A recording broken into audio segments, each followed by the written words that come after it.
I'm Clint, and welcome to Swatches Livestream number 90.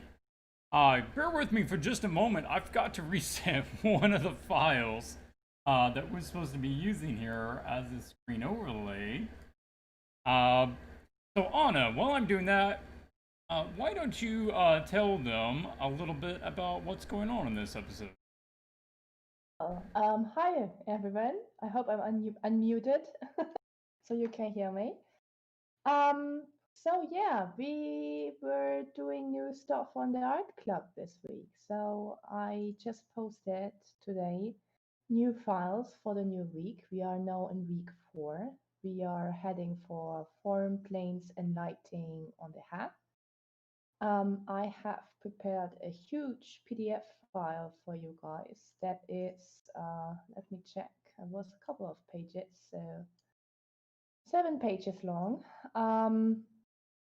And I put together some stuff that will be your assignments. I showed you how to do that in the PDF as well. And I attached in the Discord group also some templates that you can work for, that you can use for your tracings, and also some tracing examples on how I did it. And yeah, so Art Club is quite active. There are many Mm-hmm. people who are posting their submissions in the group. And if you're new or just finished maybe a personal project and are now ready to do that, it's no problem. You can still jump in. You can start with week 1. I'd ask you to come to the Discord, click on the Art Club files. On the top right corner, there is something for pinned messages. When you click there, you will see each PDF of week 1 to week 4. And if you need further information, links, videos, examples, you can scroll through the Art Club Files channel. And if you want to see the submissions that other people did, there's also a channel for the submissions of all people who joined. And there's also for pinned messages some examples that are Mm-hmm. quite representative for what we are doing there, and you can easily go there and see what other people have been doing. Yeah, and we are having a lot of audio hangouts, so I'm quite often at the moment in the hangout because I'm on holiday. Um, so you can come there, ask questions. We share our screens with each other and give tips to each other. And it's a really nice community we have so far. It's a handful of people, but yeah, it feels like family. It's really cool. So if you're interested in someone helping you out with your studies, then come over there and join us. Absolutely. I appreciate you giving the breakdown. And of course, thank you, Anna, for joining us again. I apologize if there's a little background static sound. I do have the AC running. It's much too hot to leave it off today. So let's run through a series of announcements. Quite a bit going on with Swatches, actually. So let's get through this because I know everybody wants to see the submissions. So, first up, there is growth on the channel. We are going to be kicking off a new live stream, and there are also memberships on the channel, and the live stream will be through that. This is the first time that we've ever turned on memberships. The channel is actually able to qualify for them now. So there are 2 tiers: tier 1, tier 2. Tier 1's at $1.99, tier 2 is at $4.99. It is subscription based, like you would with Twitch. Tier 1 is basically you just giving a tip, to the channel, just saying, hey, thanks. You also do get to use the emotes in chat. Then Tier 2 will give you the same emotes, but you will be able to join the new Paint Over exclusive stream. You guys can send in one image of whatever you want. Then we will randomly pick one, and I'll just do paint overs. People like the paint overs, but I don't do them that much during the art challenge streams because they're just very time consuming, and then I'm usually trying to teach and talk about stuff. This will only be paint overs. We might just be chatting in a Discord, audio room, but it won't necessarily be teaching.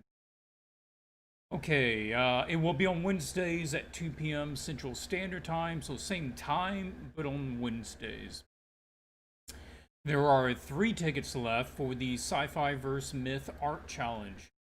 Essentially, you're getting 2 different characters from differing properties, whether it's from myth or from fandom, movies, pop culture, that sort of thing, and then putting them in a scene where they're fighting each other. If you want to get those, go out to the Gumroad store. It's the only place they're listed. Also, Swatches has a new home. I will pull that up right here. So, right here, this is Swatches' new home. You go to swatchesart.com, the regular address, but it now sends you to this page. I've spent a while putting this together. It has whatever the new product or information that you want to know about the Swatches community, but right there. Focus you into which direction, what aspect of Swatches you're interested in, promotion, the Discord, whatever the newest channel videos are will automatically come up right here. If you do want to know more about the memberships and stuff like that, I do have a memberships video that I just released here on YouTube, so go check that out. The newest products posted in the store will be right down here. We do have education, so you can go check this out. There are some more pages and more content that I will be adding to the site as we go, but it was just time to put it out there with what I had, so it'll grow from there, but check that out.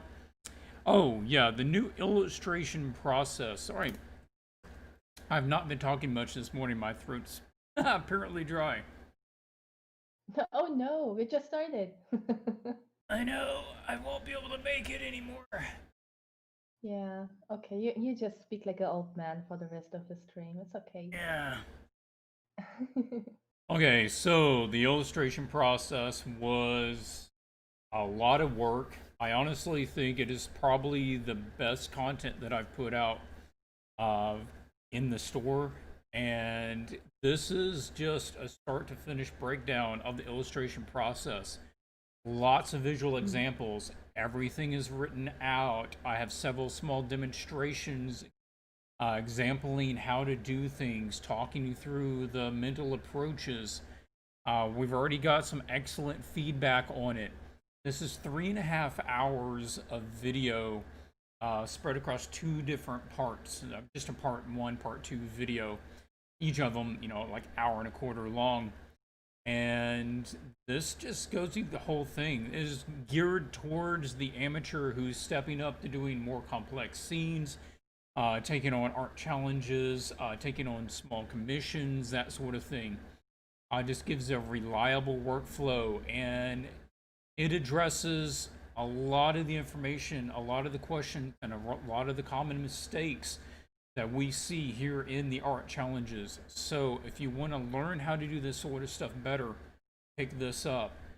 This is basically a highlight and condensement of what I have learned over the last 10 years of doing illustration, as well as what I've learned teaching and giving feedback over art challenges for the last several years. So this is a good product. Try to put a lot into that. I think you'll find it very much worth your while. You already talked about the new art club subjects. You're working on Planes the Face out there. For anybody that got the email about the mentorships, yes, I'm still doing mentorships. I forgot to open up new dates.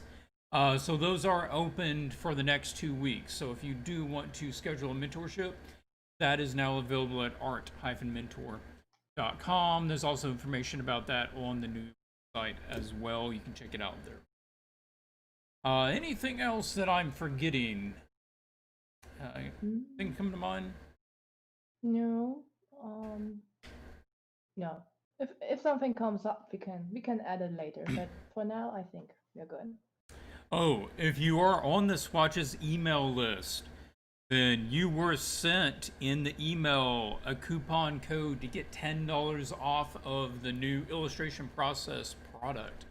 So if you're going to pick that up, go check that email for the coupon code and then go pick it up. But it's only good for the next week. Heads up on that. Okay, one note, a couple of people seem to have got this mixed up a little bit when they're submitting. When you're submitting in your concepts, whether they're finals or concepts stage, send in a JPEG.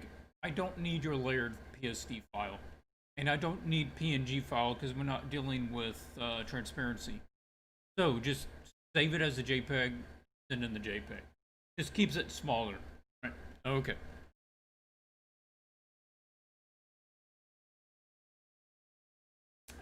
Yes, I believe so. Question about the Paint Over live stream. The Paint Over live streams should be automatically recorded, then members can get access to go rewatch those later. Yes, as I understand it. If it is possible, I'm going to try to make them available to patrons without them having to pay for it, pay for YouTube membership. It might be that I can only do it by downloading the video after the stream, then making it available through a link. I don't know that I can get around YouTube's paywall for the live stream, so I'll check that out. I just haven't done it before. I'm not sure how their interface works as far as that. All right, so let's start looking at some artwork. I think we have 11 pieces of the 12, which is excellent. We're going to just start with the first one, Adriano.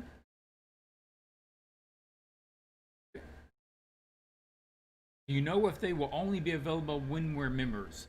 Yes, I believe that as soon as you are not a member, you will not have access.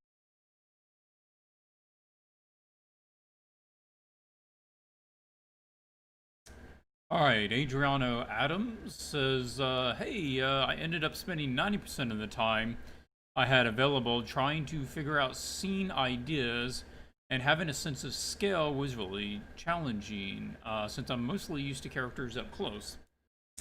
And lastly, thanks for the feedback. Hey, M has just become a super swatcher. That is a tier 2. Thank you so much for becoming a member, and look forward to you joining in on the Paint Over live stream. You'll be getting a link.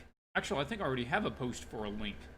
So go check out the community tab here on Swatches on YouTube and look for the link of where to upload your piece for the Paint Over. Okay, look, no, here we go. Thinks I'm still holding down the button. Not holding that down. Okay, cool. So I was looking at this one, and there's some things that I like about it, and there's some things that I'm not really caring for that much. You know what I'm gonna do?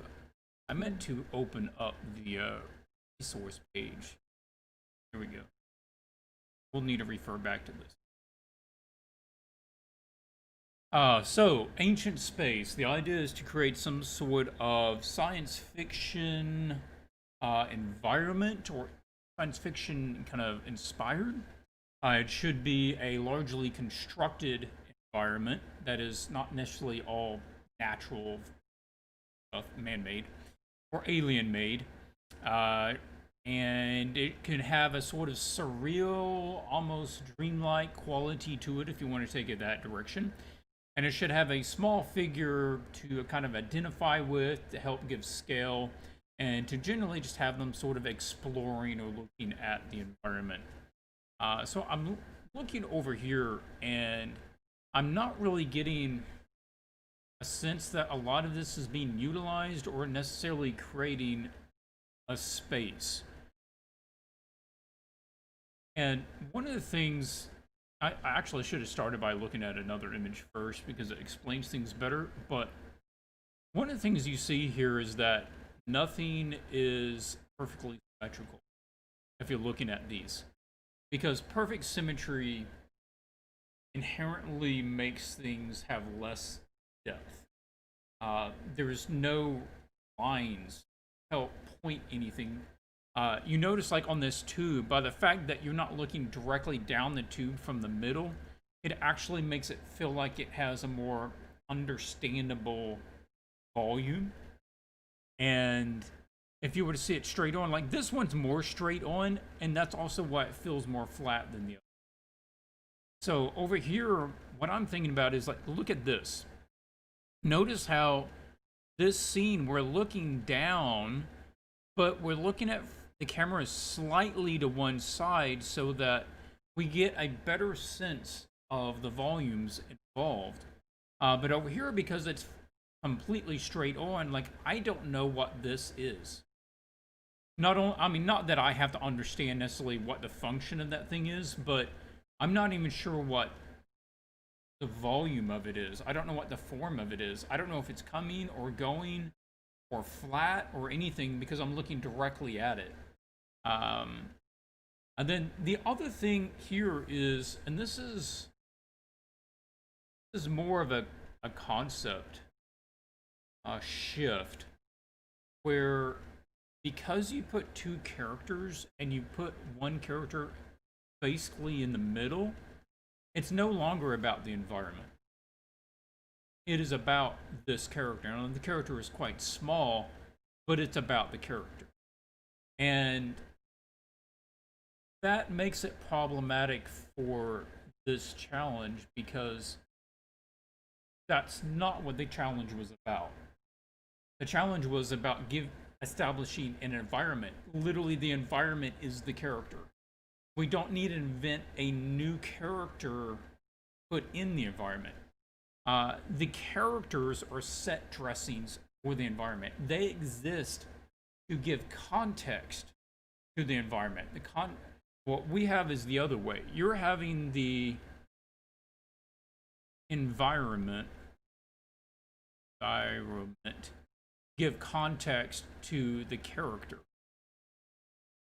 What we want is for the character to give context to the environment, because he is what is the most important thing. Anna, what do you think about it? Does that make sense, that explanation, or am I confusing you? No, I totally had the same first impression. I was like, this character seems to be very central, Mm-hmm. and I felt like composition 2, for example, was maybe not for an artwork, but for the challenge, it would have been a little bit more successful Yeah. because it definitely has more the environment as the main, as the central theme of a character traveling through this Mm-hmm. landscape. So I'm not sure why he decided to go for this one. Um, yeah, and what also threw me off a little bit is there's so much stuff inside that I don't know what the purpose of it is. So Yes. there is this tanks, and they're somehow connected to him. So the whole landscape is about the character, as it seems. They're constructing that character or something, probably. So it's not about the tanks and the room he's in. It's the whole room serves the creation of this character, and Yes. that makes it even more, yeah, not fitting the description we had. So it's a really interesting idea. It looks cool with one wingy side and the other being more sci-fi with pipes and stuff going towards him and cables. It is a cool idea, but I just think it's not what challenge has asked for. So, and this is basically what we are trying here. We are having a description, what the art director wants to see or the client wants to have, and we must stick with that. It's also a training for you. So, creativity, okay, but please follow the description. Yeah, I don't think Adriana was trying to butt the system. I just got more of the impression that they're probably just struggling of how to realize it and kind of fell back on what their standard approaches might be doing that sort of thing. So I'm thinking, like, if you want to do the cylinder thing here, that's doable. Not what I meant.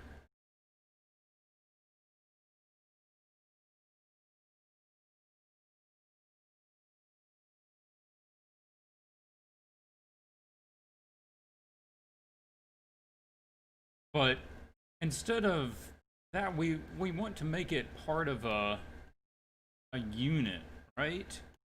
You we want to have this massive contrast, something really strange, something that's quite different than just a single character there.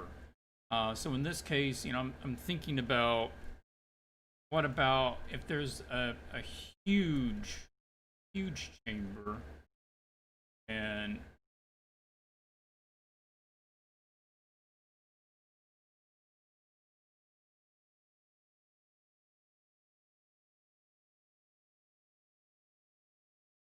then you do like some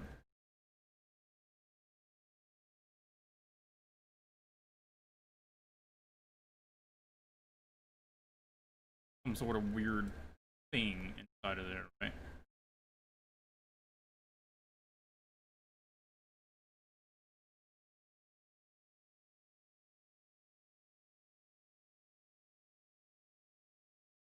Oh, 40% smoothing. Man, that's laggy.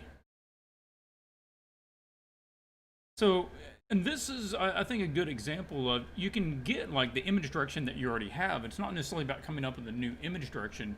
It's okay, you've already established canisters. Uh, it was just not a lot of space being used over most of the scenes. We could do something like that, and you got like all these cables.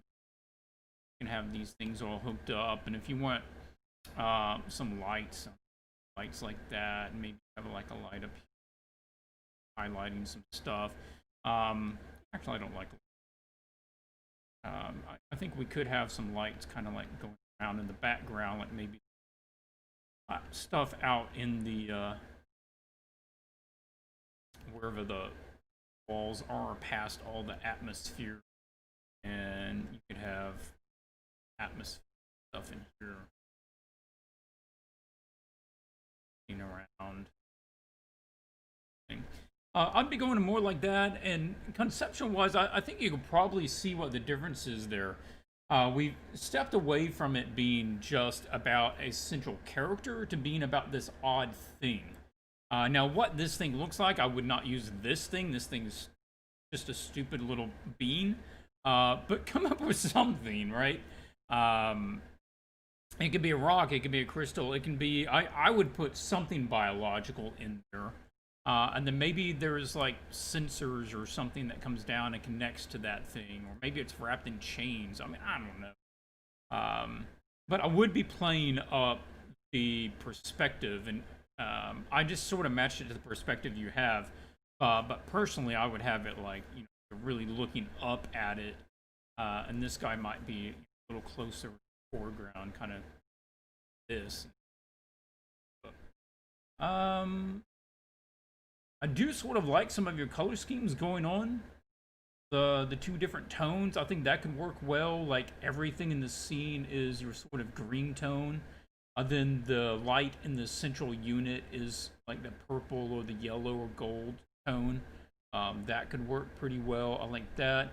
The sort of atmospherics you have on this thing too, those work well. So I think when you can definitely have that same sort of fog here, kind of coming around in the low spots, and might. I think his silhouette shows up pretty well, or lady, whoever it is. As long as you keep that sort of light back there, that should work. Otherwise, you want to do like you could have an off-camera light like behind this guy over here. Oh yeah, I can't. There could be like an off-camera light behind that, so that like this little guy has a light here, have a light sort of filling out this way is a cast shadow. Then you might just see a little light back in there from side of it.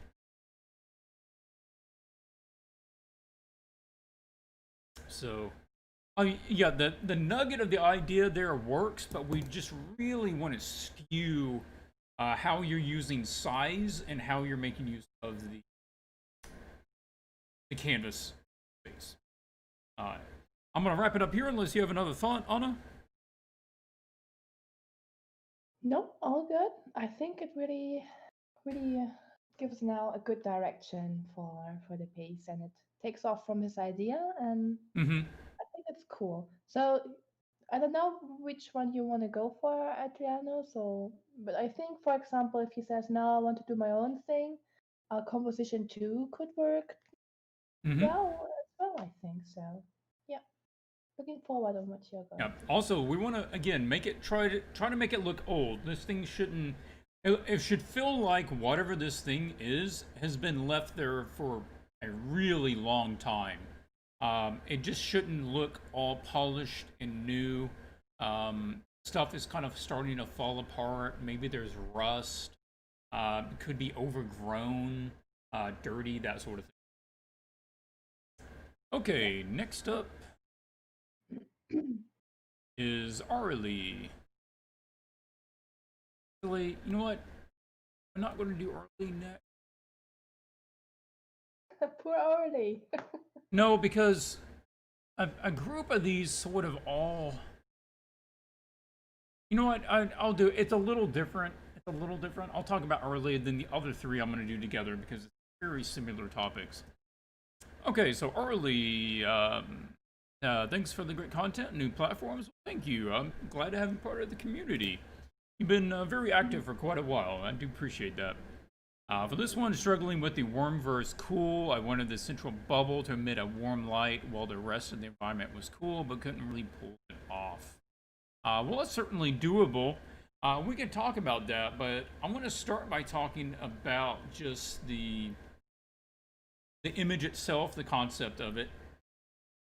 I do like your studies up here. I'm going to zoom in on those. I think these are nice little studies that give a good direction, working with a lot of different concepts, different balancing, different subjects. Those are all pretty cool. You're working with a very shape-based, sort of geometric pattern, and I think this is exactly the sort of challenge that works really well. So we're looking at the other ones; they are that way too. A lot of geometric shapes, not overly complex, and so that works. But what can we do to improve it? Maybe where are some weak spots, or how can we make it more interesting? That sort of thing. Did you have any comment that you want to toss in here, or do you want me to keep going, Anna? Uh, I don't know how you like it. So I also like the sketches very much. They're Mm-hmm. so cool.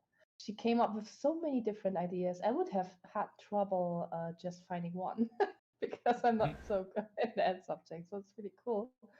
And I also noticed the nice shape language she uses. So sometimes more spiky and sometimes more rounded forms, Mm-hmm. and it all fits really well together.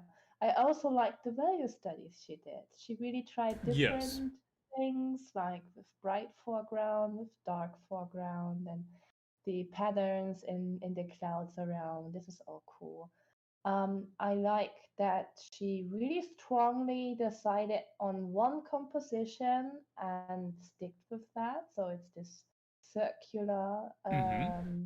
that you also have in your new um, uh, process video. Mm-hmm. So if you want to know more about that, that's a good place to find the information on it. Doug. Um, she what was that? That was a bit weird sound. Um, yeah. So this is really nice. I am not sure about the structure of the clouds being the same structure as the environment, Yeah, I'm going to talk the about that. I think that's a trees good and stuff, point, and that's one of the and things that I'd um, address. and the layering, like we have the foreground, the midground, and the background, but they're completely like like paper put behind each other. They're not Yes. interfering. There's no transition. It's just there are also lamps and stuff that are built like that. So it's a cool effect. It can work, but I think more interfering of these would be good. And also the environment is a little bit too much of natural environment for my taste of what I expected from the description Yes. of the challenge. So these were the main things I had for this one. Okay, then I think that's really good comments to listen early because, in this case, Anna's really looking at this as a regular viewer would. And she's getting the impression, okay, this is feeling a little repetitive shape wise. We just kind of got a cutout feeling with each of the planes. But there are some good stuff here. I don't think that this needs to drastically change. So let me walk through some of my thoughts as far as what's going on here. The target pattern of concentric rings of the clouds is cool. But let's try to make it a little more interesting. I think that let me slow down, kind of going to get over my word. The completely symmetrical composition works for this. There are a lot of scenes it doesn't work for, but you are intentionally doubling down on the symmetry and the visual graphic pattern shapes. And so it does work in this case. But we are feeling a bit flat. So one of the things that you don't want to do is place everything so that nothing is overlapping. We want to use overlapping, and you have everything going from side to side, but nothing going from front to back. And that's what we want to change. So we want to put some things going into the distance, coming and going, not just side to side. I was reminded of these clouds. I think this is a beautiful one. Between your image and this one, it reminded me of some other stuff. This is beautiful. Actually, if we look at this, notice that on both of these, how they draw you into the distance because we can see things getting smaller. We see things progressing, right? And overlapping. Everything's overlapping somebody. And this gives a really good sense of depth. We have overlapping, overlapping, overlapping, overlapping. And then the clouds interacting with the building gives a lot of sense of depth. Clouds overlapping over other clouds gives a great sense of depth as well. And on yours, we don't. These are some images made by the incredible Mr. John Howe, who did a lot of the concept art for Lord of the Rings. John Howe down there. This was a concept he did for the cover of the Amber Spyglass for the Dark Material book series. And notice this, that they have very similar structures going on with the clouds, but there's a really good sense of depth because he brings the form out. He treats each one of them as it is a very clear form and layers them on top of each other and changes the color of them as it comes and goes. And this gives a really nice transition, I think, that you could use in your image because you're wanting to do like warm in the background and cool in the foreground. This sort of thing right here would work just fine. This is another example. He did two versions of it. Again, just of the clouds swirling around and creating a lot of depth there. Yeah, John Howe, Alan Lee, both of those guys are just fantastic. So on this one, I was thinking of more like this. That's a bunch of scrawl that you're not going to understand. So if we have like one of them and this unit maybe, and it's kind of coming up here, but then there's another cloud that sort of circles around him. And then you have these guys kind of coming and going, and maybe they're a little broken. Some of them are smaller, breaks off in pieces as if it's almost swirling around, right?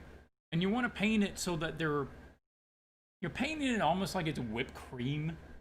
You know, like it's denser than it really would be, just so that you can really get some nice shapes out of it. And maybe they get a little thinner, as it gets further back. I thought what would be cool back here is if this is all being lit by a nice warm light, kind of like what you have over there, then this is getting cool. But right back here, this is a starscape. These are all stars. So you have this beautiful dark blue starscape. And so you have this high contrast, but this, again, cool, warm, cool dynamic as it goes back. Now here we are using a lot of really smooth sort of organic lines with the clouds, and I would have some of the clouds like creeping over the front of the tower there. So in the foreground, I would treat it the other way. I would use a lot of man-made straight things. So here we can see that with a lot of straight lines coming across here. Like if this was a building or some sort of big platform. And again, we're trying to get a sense of depth. So it has some sort of pattern on it. Maybe it's just concrete. But there's a sense of perspective because there are these grooves in it. And we can use the same basic layout you have there. We don't want them at the exact same angle, ending on the exact same spot, right? So this one is at a shallower angle than this one, and this one reaches the side of the canvas higher than this one, so they offset. And again, this one can have some perspective lines on him. We're trying to get you down the page, right? And then I would just be moving this guy up to the edge of that so that he stands out a little better. And then we want to continue this, and we can have some towers, sort of squarish shaped towers and other things back here, but we don't want them just flat, right? We want to make sure that they have some perspective to them. And they're all sort of going that direction. And so, yeah. And so we're having curved lines versus straight lines. And then if you wanted to continue it in the idea of like some sort of cables, then you could have like a massive cable that drifts off the edge of this. And so you have these cables that are snaking across this landscape until they reach that spot down there. And you just see a variety of these cables just creeping to the distance. Again, front to back, giving a better sense of depth. Doing that sort of thing. Then, yeah, this could all just be in shadow like you have it down here. I like that. Seems something here. I like it. And I would go with that pattern. Thoughts, Anna? Yeah, I really like the idea also how you went about the environment now a little bit more, overlapping each other Yeah. instead of just being, in layers behind. So it's also leading the eye really, really nicely through the painting, and Mm-hmm. it gives a really nice vibe. So you really have a great base there, Orly. I really like it so far. So we are looking forward on what you will be doing with it. Could even put some towers up going through some of the clouds back there to break it up. Yeah, Yeah, maybe with a basically, little bit fish eye perspective or something, that they're not like yeah. straight, but a little bit rounded, you know? Yeah. If you wanted to do that, use the different colors. Yeah, you could be using a sort of a distorted perspective so that you could have these buildings actually coming up, and if you actually wanted one, in the foreground, it can be doing a tower over there.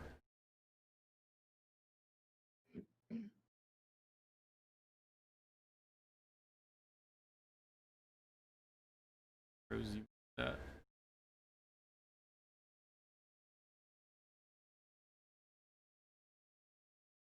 It's start raining outside.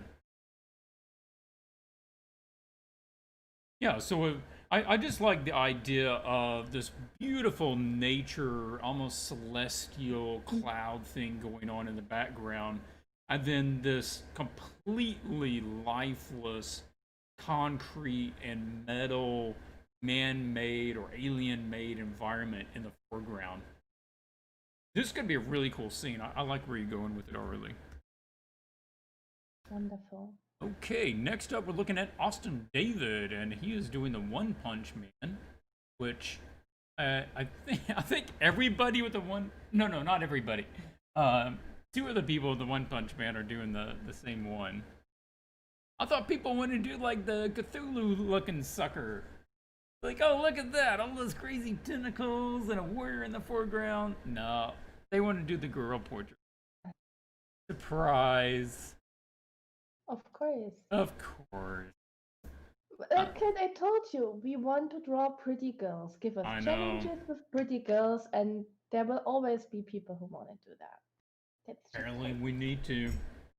Yes, women are more beautiful than men. You have to understand that. Oh, I have no problem recognizing that. This is a Yeah, universal truth.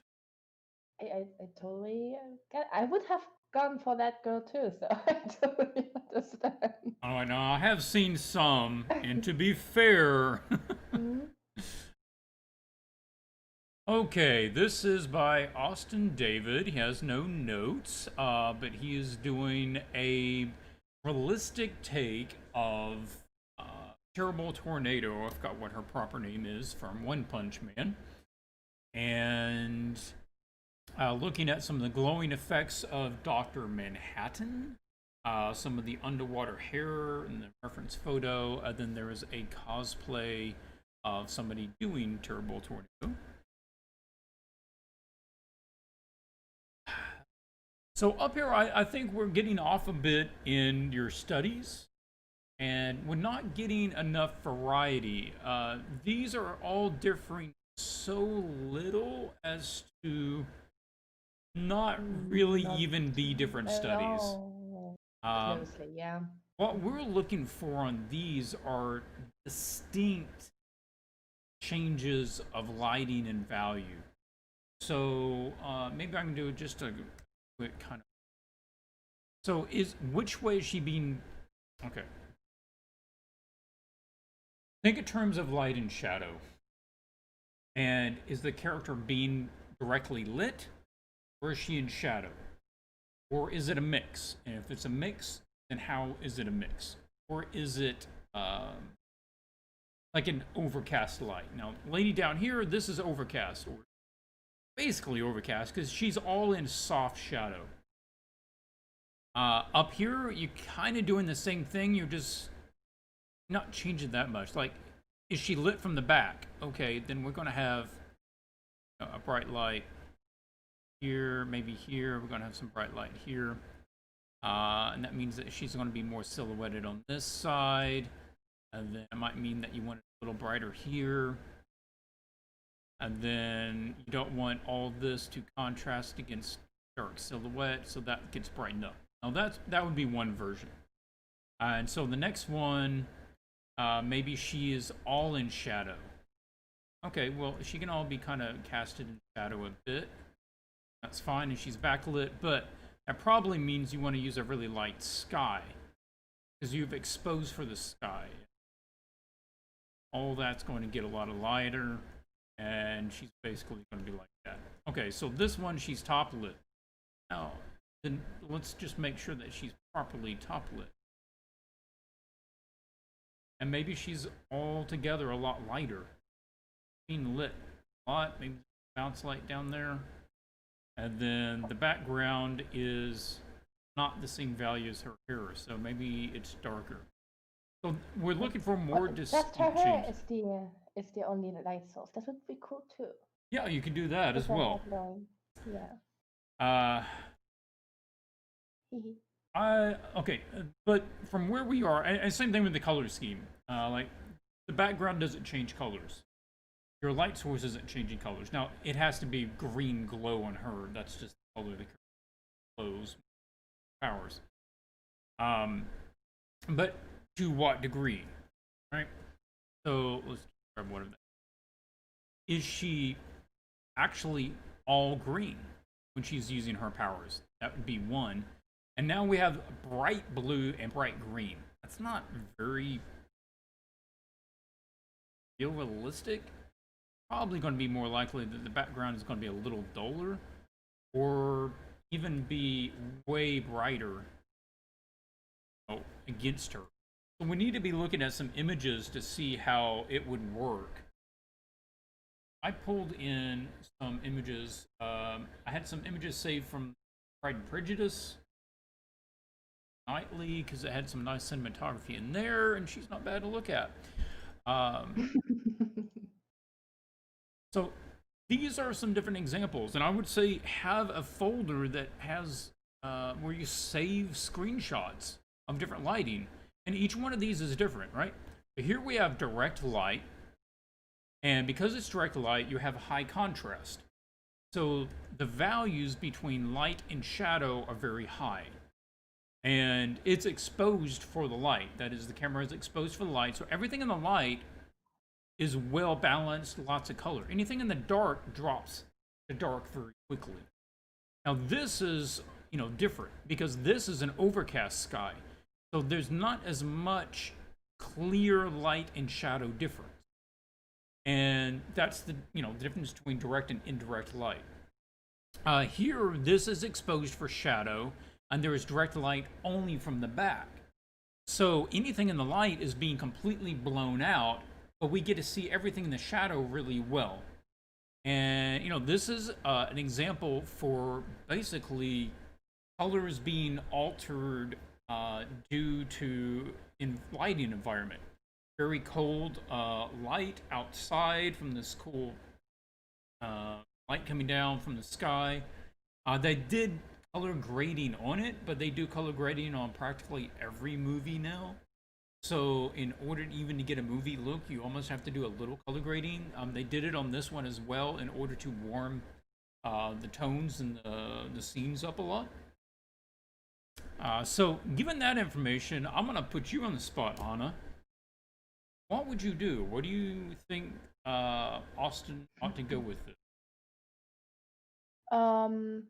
But you don't mean that only the colors. You mean like in general, I guess. So In because you general, I already, mean, given what we kind of yeah, talking about here. yeah. No, you were just so into colors at the moment, so I was thinking. um, no, yeah.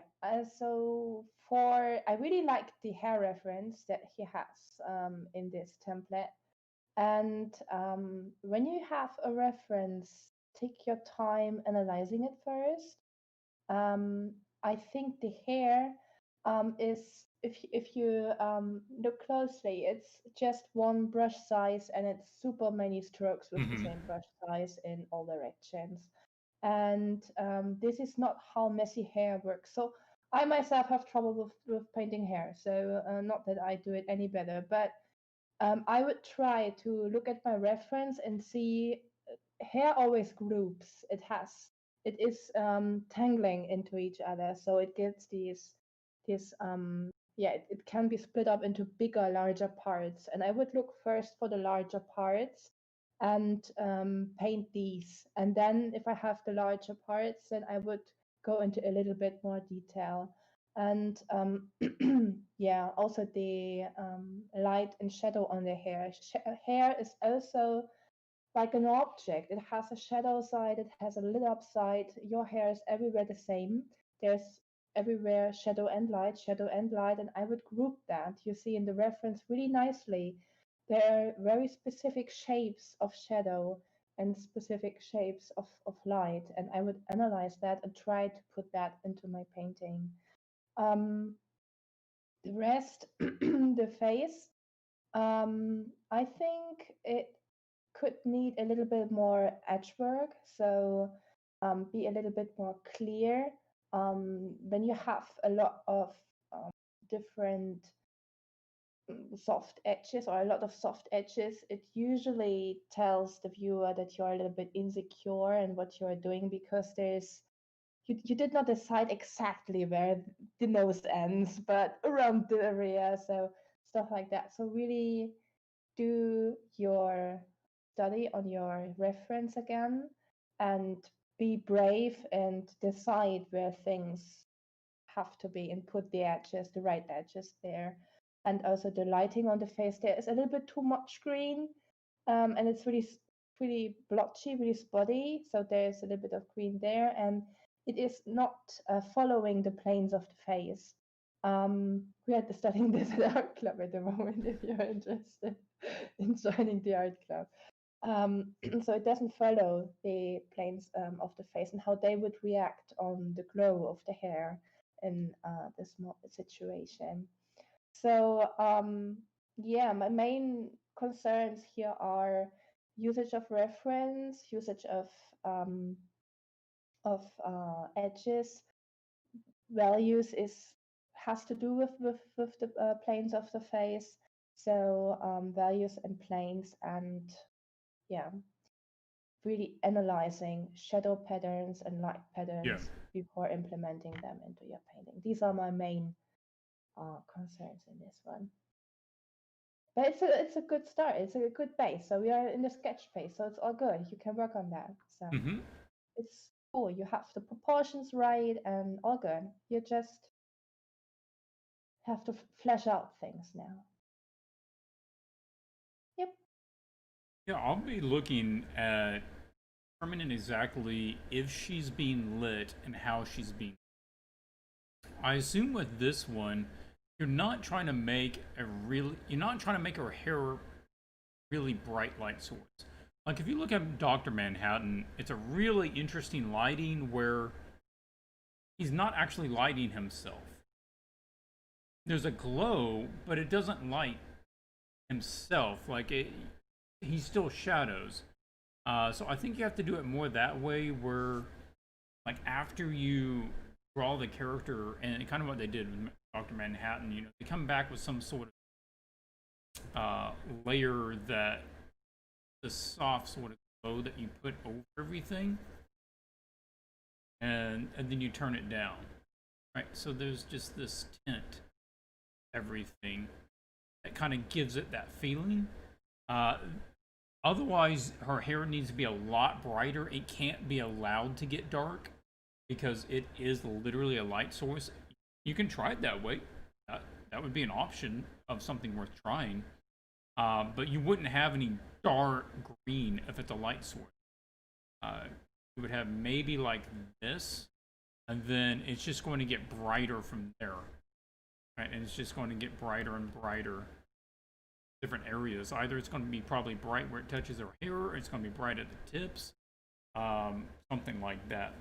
I would probably put her all in shadow to simplify it. I'd be following this example over here, and that would allow you to just simplify the skin tones so that it's all has this sort of tint to it and unifying the skin tone there. Actually, it could probably be darker, soft shadow. And this is where you might take like artistic liberties that she has. Eyes, glowy eyes, powers, right? And then you would just have soft light of maybe upward facing, but it's going to be really, really minimal. And then consider actually giving a light source.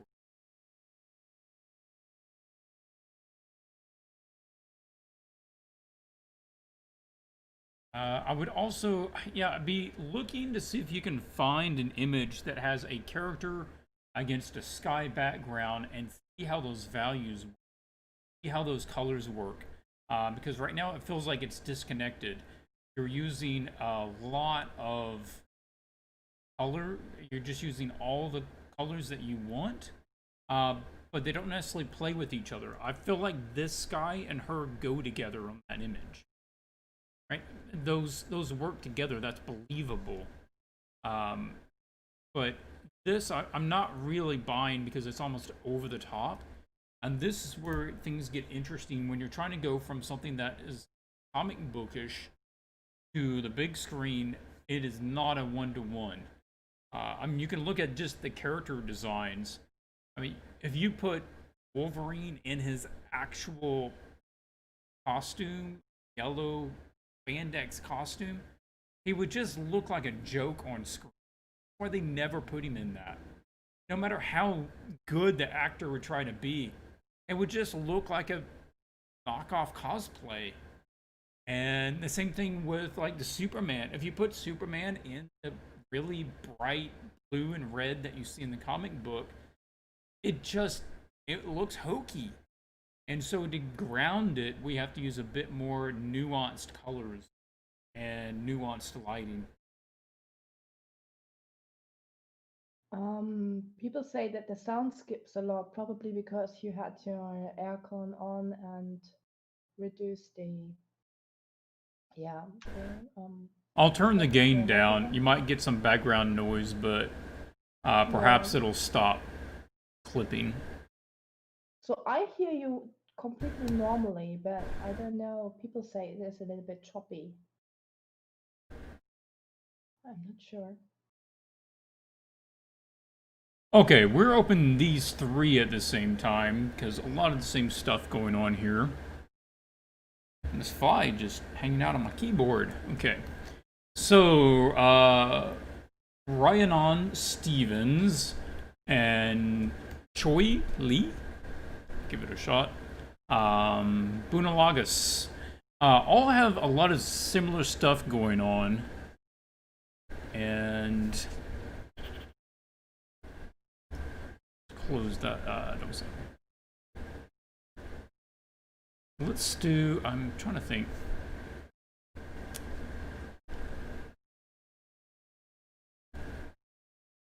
There we go.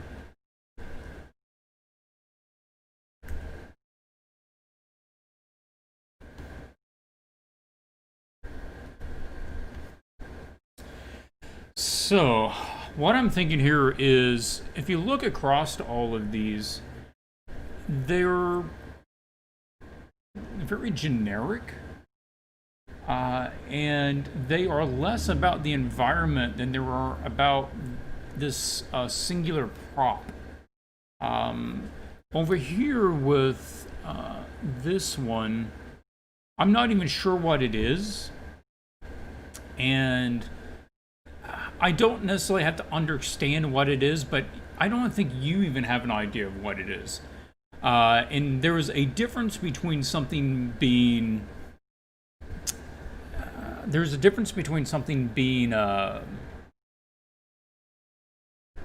mysterious and unknown and something just being random. And I feel like that it's just random for you right now. And same thing kind of with the other scenes where you came up with an object rather than coming up with an environment. And this was mainly about coming up with an environment. You show me a sci-fi landscape, an environment that was largely constructed. And on this one, it's not a constructed alien landscape. It is just a seascape with an object. And same thing here. There's an alien environment, but it's not constructed. It's not a ruin. So I'm not sure. I want to talk about some ideas here. If you're approaching something like this and you're not sure, and you're not sure how to approach it, I mean, a simple way to do is go take some pictures. So I just grabbed my camera this morning and I went around the living room and I took some pictures. So we're looking for senses of a place, of shapes, of an environment. And so you can get any one of these and turn it into an interesting sci-fi environment. So if we have this, and this is the top of, you know, a building, and it's got some stuff here. We put a little character right here, and there's this interesting sort of metal thing that comes around right there. Maybe it's got like wires on it, or maybe there's like antennas or something that comes off of it. And this thing overhangs, and that's a vast thing there on the other side of that metal piece is here. And then there's like connectors to this thing. There are these strange big round sort of shapes that it connects to on the other side.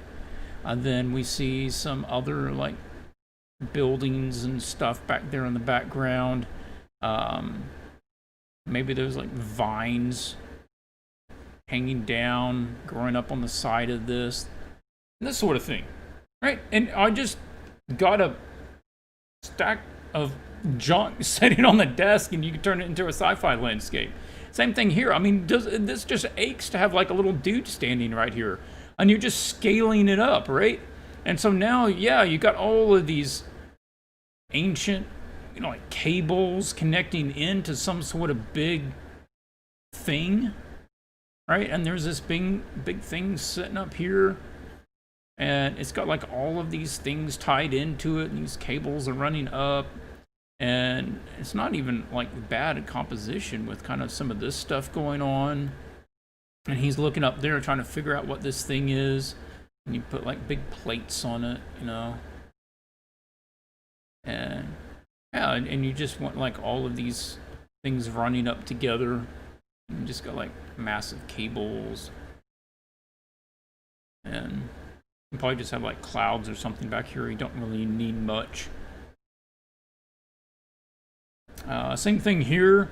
Like I can see that this is like coming down, and it's some sort of, I don't know, engine looking thing. It's got like all these pieces on it, and got more knobs and stuff. It's some sort of odd alien tech. Sort of like that, but you're just zooming in and making it more interesting so that you have like more levels of stuff going on. You're adding in more elements. And we don't have to understand what it is. Might back that down a little bit and have like a little dude here, and kind of like where he's come from, right? Put something there. And then, you know, you could have like the other side of that thing reaching around on the other side like this. I just thought this is cool. Like if this is really big and you had some cool sci-fi light source back here, maybe some sort of generator or something, and it's got like this stuff, and you just have like a little dude sitting right here. Like, oh yeah, I'm just sitting on my spot. Right? And maybe he's put in like little boards of where he climbs down and sits right here. Maybe he has like a little platform with some books that he's reading, you know, over there. And maybe that's his job. Maybe he has to go up here, and there's like a little hatch right here, right? And he's got like a ladder set up, and he has to go light the big strange lamp thing. And this is like a weird sort of lighthouse. And woo, that's it. And this is like the platform that he comes from, right? I don't know what's up here. And this one doesn't even need much of a background. I mean, this is just the idea of like, it's huge, vast space, right? And maybe it is space. Maybe you just put like stars behind it or something. Yeah. Whee. These are cool. Like I look at this, I'm almost thinking like a crumbling skyscraper sort of thing. And so you've got, you know, the levels, but, you know, it's breaking. And then all the wires and stuff hanging down, and it's like, it's all shattered and falling over from sitting there for a couple of centuries. And it's all breaking apart, and got like junk here, but this is a really good spot. Like, put your little dude right there. Maybe he's like hooked some climbing gear up or something. He's got like some ropes, you know, hanging down. You can see where he climbed up on there, and Just have some cool building. Maybe there's some like old lights or something up here. But again, you notice how these all are arranged so that they have interesting angles. Everything is in a very push 3D level. I mean, even if it's something like this and it's a tower, maybe it's some sort of like even cathedral style thing with cool windows, like it was an old opera building or something. Yeah, and you can just arrange them different ways, whether you want, a little dude down here. I mean, that's kind of cool, like putting someone down there like that. Or maybe you have stuff kind of tying in from the other side, right? And they're coming over here. Or maybe this is the top, right? And this is like a walkway. And so you got your dude like standing up here, and this is almost like a pier or something. He's walking along. Maybe there's two of them. And it's like a little path, right? And then you have your cool starscape, and maybe you have like the moon back here or something. And this is like the moon place where you go to watch it. And these are all just ramshackle pieces of old plate metal, right? And they're just kind of all stuck together, changing the perspective on all that. But yeah, the ideas are everywhere, and this is what I talk about is like basic forms can be anything, and these are all basic forms.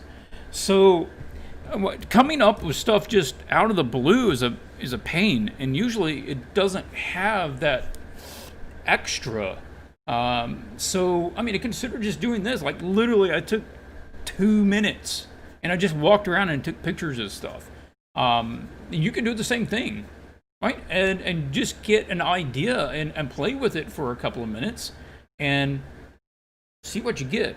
And that's why I'm just sort of comparing that to something like this, where this is all a series of objects. And one of the things that we want to look, and if you're going with this, and I'm not saying that you have to change it, all right? So I want to give you a couple of notes. This was just hey, if you're trying to brainstorm, here's a fun way to go about it. Now, if you're working on your image, what is something that we could do to improve this direction? Well, first thing what we want to do is actually make it so that we have a more interesting camera angle. And I would rather be seeing this from down here next to the dude while I'm looking up at it, because I think he has a more interesting angle on this thing than I do. I mean, because we imagine, right, that if we're looking up at it, like this thing is like going way up here, and you have like this huge thing here, then you've got like this massive ring of arms, coming around it. I mean, that's kind of neat. And then you have like your guy right here in the foreground, right? And he's just kind of sitting here like, oh, that thing's cool. And he's just watching it spin around, right? And then you have the sunset clouds coming in behind it. That's one thing. That would be an option. I would say probably want to change camera angle.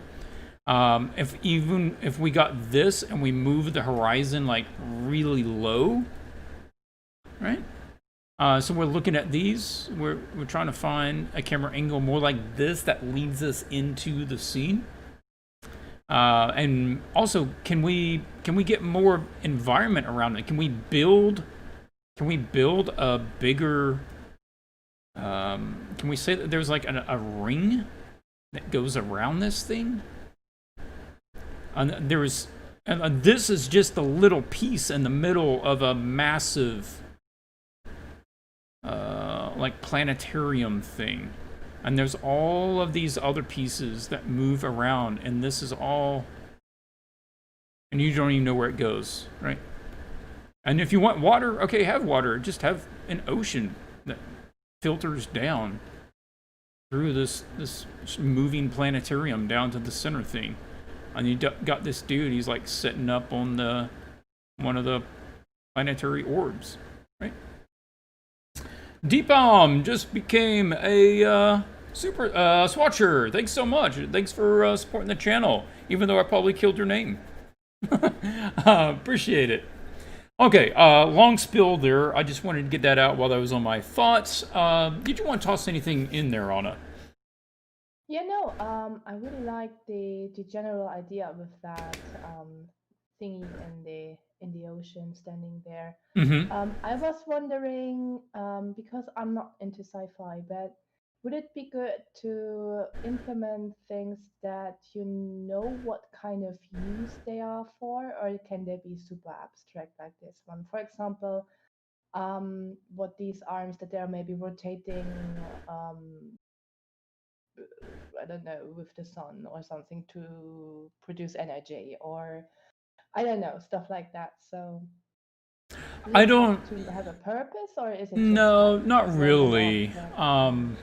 They can be a little random, and that's okay. It just needs to sort of have its own logic. Like I look at it and I assume it's some sort of planetarium. There's a word for it. How to draw one. A device. It's not a planetarium because the planetarium's things you sit in and it puts it over top of you. I don't know. Anyway, the device that follows the orbits of the planets. So I think that works, and it could probably even be pushed further, because this is a pretty straightforward way to do it. If some of the arms were curved in different ways, or if this was all glass, or if this had some pieces of it stuck out and some pieces of it, were a different way, or if it was made of something different. I'm just trying to an orrery. Yes, thank you, Christina. An orrery is what we're Never talking heard about. that. I would even say most English speakers don't know what an orrery is. I gotta Google it now. Yeah, they're really cool. Not to be confused with an Oh, owlery. That's where you send your owls to yeah, go no, rest at no. night. But Dumbledore probably also has an orrery in his office. He does indeed. Ah, So yeah, this can work, but I'm gonna say it is primarily about changing the environment because you have a very natural landscape, and we want to make it basically all constructed sort of thing here. And a similar stuff with this, so we're going to just be basically applying that same idea with images that have this sort of context. One of the things that you want to ask yourself is, where is the best place or most interesting place to be seeing this from? And usually it's not directly from the side. So orthogonal poses are usually, you want to avoid them. And that means that you don't want to put things directly flat to the camera angle. For instance, this back wall is completely flat to us. That's sort of boring. And the object itself is orthogonal to us as well. And that means orthogonal is at right angles. So we're viewing it straight on. And it's not tilted or coming or leaning either way. Everything is completely flat. And so I'd rather that we be down and looking up at it, or be up and looking down at it, or possibly be seeing it more from his vantage point and be looking up at it this way. I'd rather that back wall be completely curved. And then also, we just need to find what this thing is. Right now it's too random. And random isn't interesting. Random is just random. It's nobody's really compelled by a pile of trash, right? Because it's just random. There's a difference there. It has to have some kind of logical flow to it. I mean, you got wires running up to it, but what is it?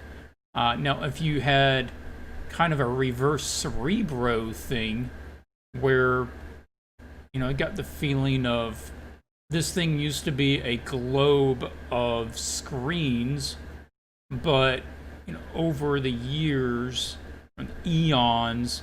A lot of these screens have fallen away, so it's some sort of screen sphere thing.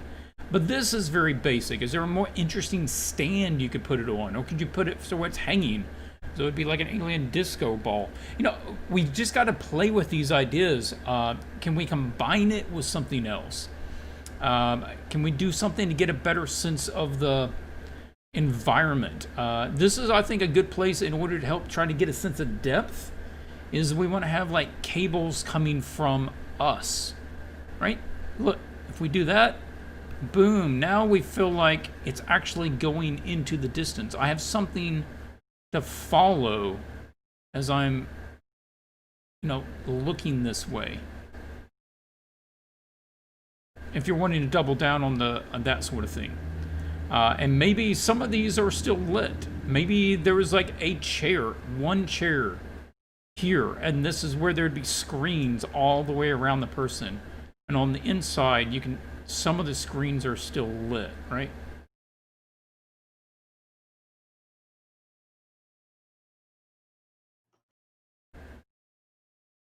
So now we get, okay, it's some sort of viewing station. It's almost like Star Trek's Astro room where they can view the solar system. Yeah, I forgot what it's called. Astro Observatory or whatever. And so now it's starting to take some shape, and we're going, okay, it has a function. I can sort of derive what the function is there. Astrometrics. Yes. Thank you, Michael.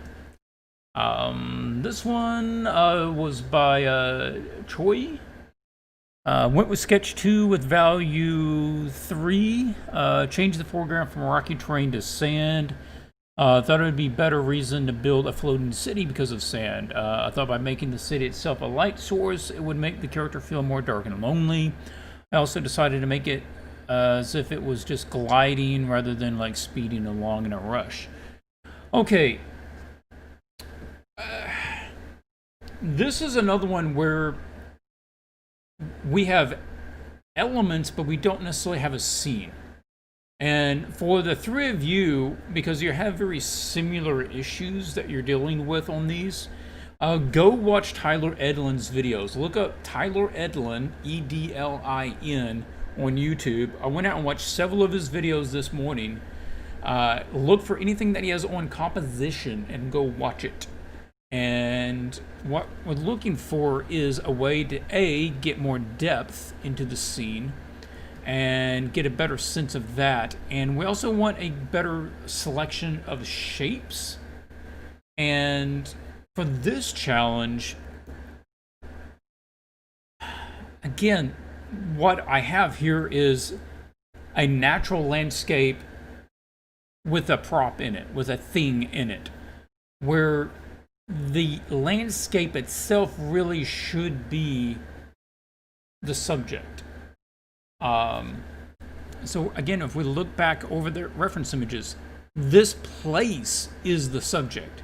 Now she's looking at a particular point that has a light source on it. Again, up here, this place is the subject. And these all work in really interesting ways, right? There's direct ways to lead your eye. Lots of stuff leading your eye to the focal points. This is an arrow to the focal point of where the character is. There's a golden spot right there showing you where the focal point is. She is a break, or the character is a break from the pattern that you've put everywhere else. It's an interesting camera angle. We have literally a line following you exactly where you're supposed to be looking. This is interesting because everything is going to the background except for that she's looking in a different direction, right? So coming over here, what we see is everything is flat. Again, we're not looking up at this city. We're not looking down at this city. We're looking completely flat to the city. And also it's not, we're looking for this ancient space. But we don't have an ancient space. We have a vibrant, well-lit inhabited space station. Now, I have nothing against a well-lit inhabited space station. That's just not what this challenge is asking for. Now, what if this thing was a complete derelict? That's going the right direction. But also we're looking at shape-wise. That this basically is itself. It's all by itself. This is kind of all by itself. And this is sort of all by itself. And another issue is like each one of these visually is about the same size. So there's no hierarchy there. Okay, so Anna, if you were to try to keep as many of the same elements in the scene as possible, how would you kind of look to rework it, rebalance it in order to get it to actually work better? I would look up for different patterns of composition and see which one works the best for me. So a circular one or diagonal or spiral or whatever. And then I would see how I can arrange these things that they work better together. So for example, I can see some spiral for this one. We are still looking at the one with the couple of moons. Yes. Yeah, so I can see some spiral going on there, with maybe the dunes being a little bit more dynamic and pointing upwards to like waves, really like waves. It's a fantasy piece, so you can push the realism. They can have very interesting shapes that are pointing towards that floating city in the background, and the moon also more tipped over, that you don't have it like leaning against the city. That is not working well. I like one of his ideas of having the moon behind the city to add more depth. I think this can work quite well. Yeah, I would look for a nice pattern. I would see whether rearrangement is enough or whether I have to add more in order to make to guide the viewer through the painting a little bit better. So yeah, and working with values. What is far from us gets brighter because of atmosphere interfering with the values. So by now the city is pretty dark, so it should be close. But I think he wants it to be further away. Yeah, so working with values and some nice patterns. Yeah, pattern can really help. One of the things that Tyler does, which is a nice approach, is that you put sort of a screen over an image like this, and then you want to trace out the shapes in the image. So for down here, it's about like that. This is basically kind of a diamond-y thing. And can you express the composition in just a few lines and it be interesting? In this case, not really. What I mean by that is these are two of the characters I did for Magic. And I followed a very distinct pattern for the layout of all the elements in there, so that even though there's a lot of stuff going on, it has a understandable composition. I can express the composition in just a couple of lines, and intentionally finding an ellipse to put the wings around, intentionally laying everything out so it follows a spoke pattern, so it keeps everything logical, and I don't have to worry about which angle should I use. I follow the angle that the pattern has. Same thing here. These are just curved, and again, going out from a spoke point in the middle of where the focal point is. So we should be able to express whatever the compositional pattern is with only a few lines. In this case, this doesn't have that. What it has is a series of subjects, but it doesn't have a composition. And you would have to go through some variations. This is an example from that what I mentioned earlier this morning, which is the famous artist course. And this, they're talking about that exact same thing.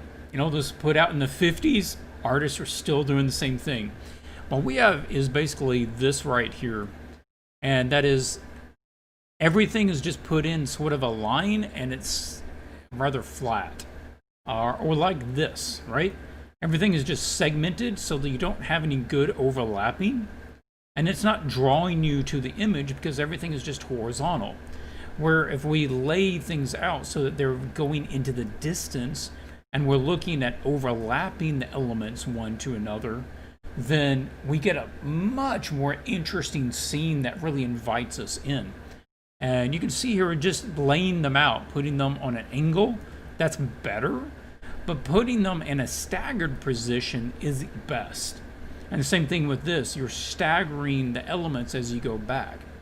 But if you want one element in particular to stand out, then you put it bigger and you put it in the front, and then you stagger the other ones. So those are some really good, simple examples of sort of how that works. So over here on yours, I mean, what are some things that you can think about?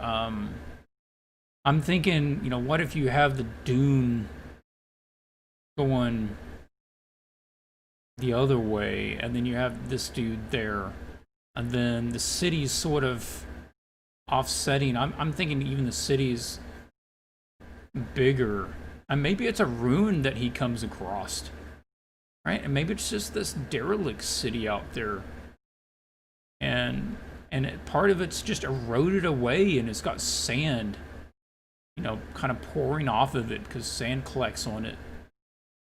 And then you've got that, and then bits of it drop in past the horizon. Maybe there's like sand blowing across, so you can't even really see the bottom of it very well. I do like the moons. The moons actually work okay right there. Or you could counter it by having like a giant moon in the sky sort of up here, right? I would move him up a little bit, though. He's a little too far down for this sort of scene. And we also want to use the striations on these. And we want to, you know, create some sort of interesting striation pattern that draws us into the dunes, and we could have some more over here, right? Kind of do this sort of thing. And then we have our dude. We could have our dude up here, actually. Probably breaking over the... Wait, you know, I like what you did here. You had his head and shoulder break over the horizon. That's a really good call. A lot of people don't think about doing that. So having him up there, I think this is more like he's just stopping to take a look at this thing, right? It's been a million years since anybody lived there. Maybe you have some little pieces of it that's fallen off back in there. Yeah, so that's a lot of the same elements, but it works a little better. You could even change it up so that there are some... this would be cool. No, there's just some stuff sticking out of the sand. So that this used to... Maybe this used to be one here as well. And you've got some just bits that have been covered over by sand, and they're just kind of sticking out at interesting angles. All right. Gotta leave that one there. Yeah. And then we probably want to be looking up at that, though. We want some sort of perspective on it. Maybe figuring out what that shape is. The moon back here could work. So the moon is, so he's like lit, so the light part of the moon is back here behind the dude, so our attention, you know, hits on him. It's going back that way or something.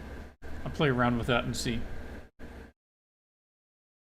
So that would be my thought on that one, and hopefully that, guys, you know, helps you guys out.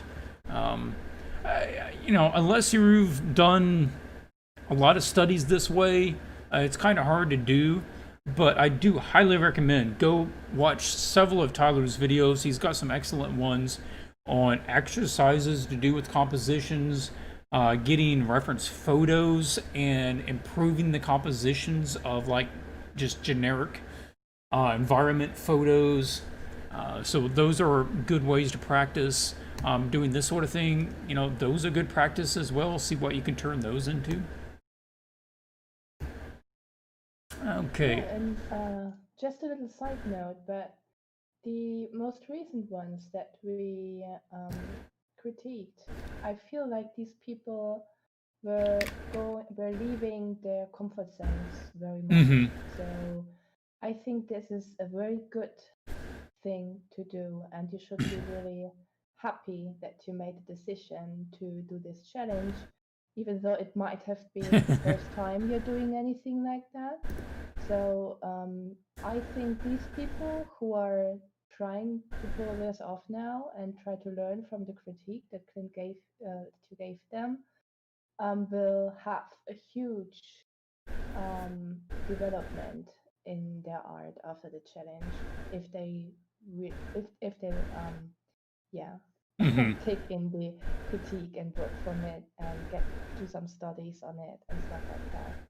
So yeah, it's really cool that you joined the challenge, and yeah, just go for it. And there's much to learn from it. Don't be um, overwhelmed or demotivated or anything because you think, oh no, I need to change everything or something like that, or I have to redo the whole thing.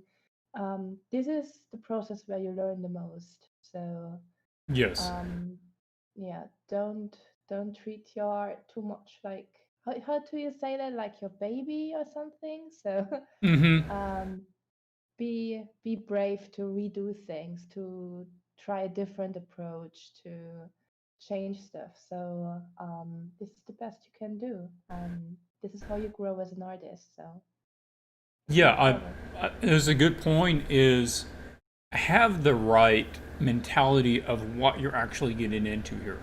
This is an education process. We're not looking for masterpieces at the end of this. We're not even looking for finished pieces at the end of this. I care more about just being able to teach and help point you to learn what you need where you are. This is just all about improving your skill.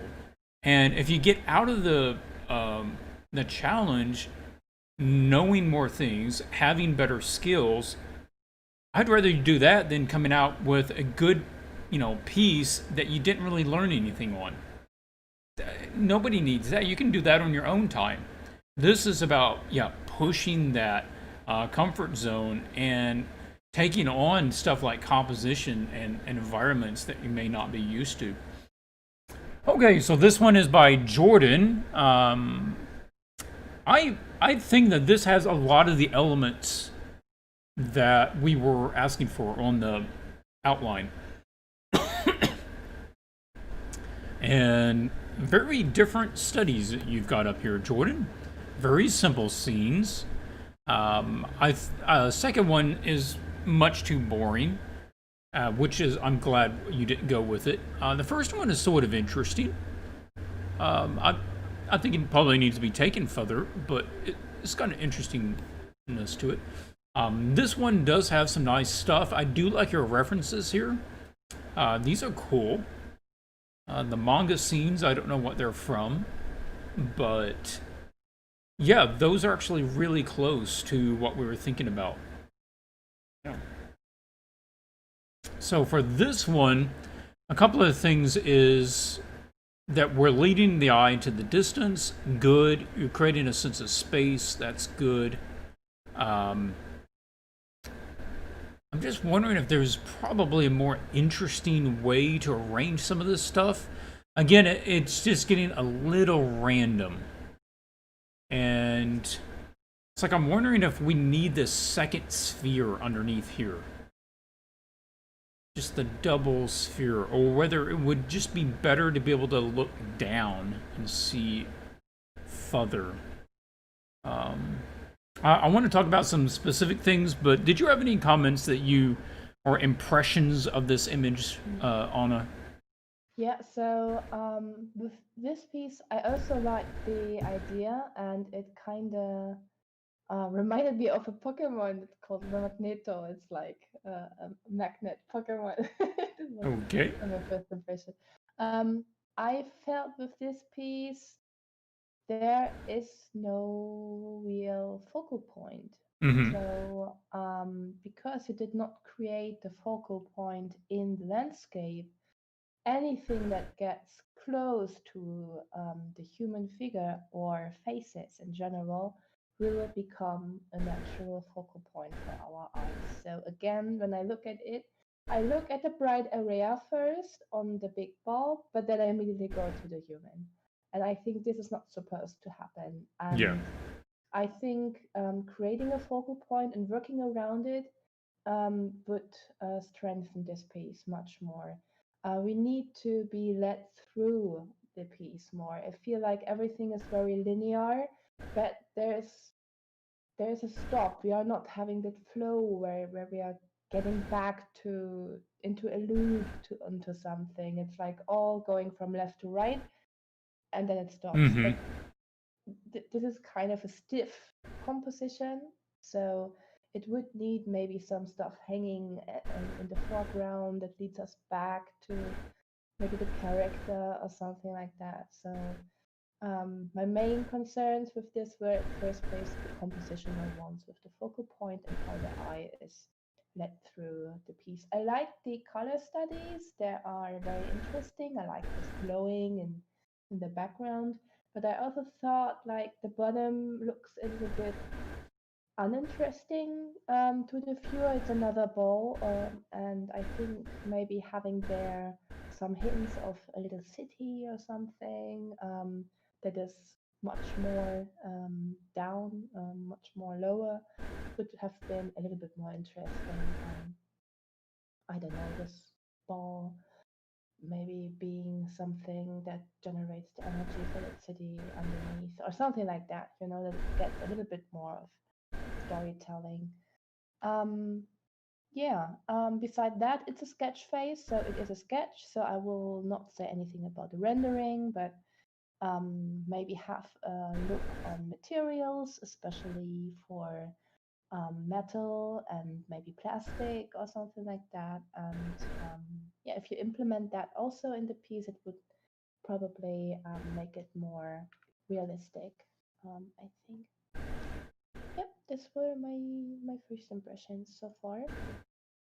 Okay, good, good. Yeah, I was reading some of the comments in the chat as well, and yeah, the cables. I'm not sure if they're behaving more like cables, even though I think they're supposed to be pipes. And so I'd be looking at having more natural sort of angle changes on them, and specifying very clearly what's a pipe and what's a cable, and just thinking about what you said, which is it does need more of a focal point. So even on this one, it's like there's that outer ring, and then the focal point is basically the light source because everything sort of channels you down into the light source. And here, it just channels you off the page. And so the idea of like this giant sphere, these super massive pipes and cables connecting into it, I think that works, but we need to find a better arrangement. And I'm wondering if you could do more like this guy in the middle, man. I'm curious. We can put the sphere about anywhere, and it can be big depending on how we arrange it. I'm just going to put like part of it off the scene and then off the canvas.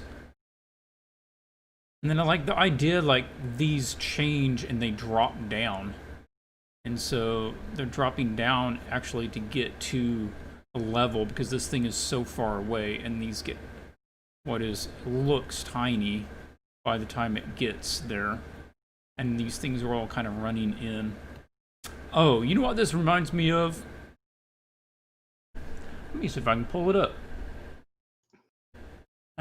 I know exactly what this is making me think of, because like I'm channeling something, and I'm trying to remember what I'm channeling. Okay, I've got to pull up a Google search and see if I can find it, and be like, oh, okay, yes.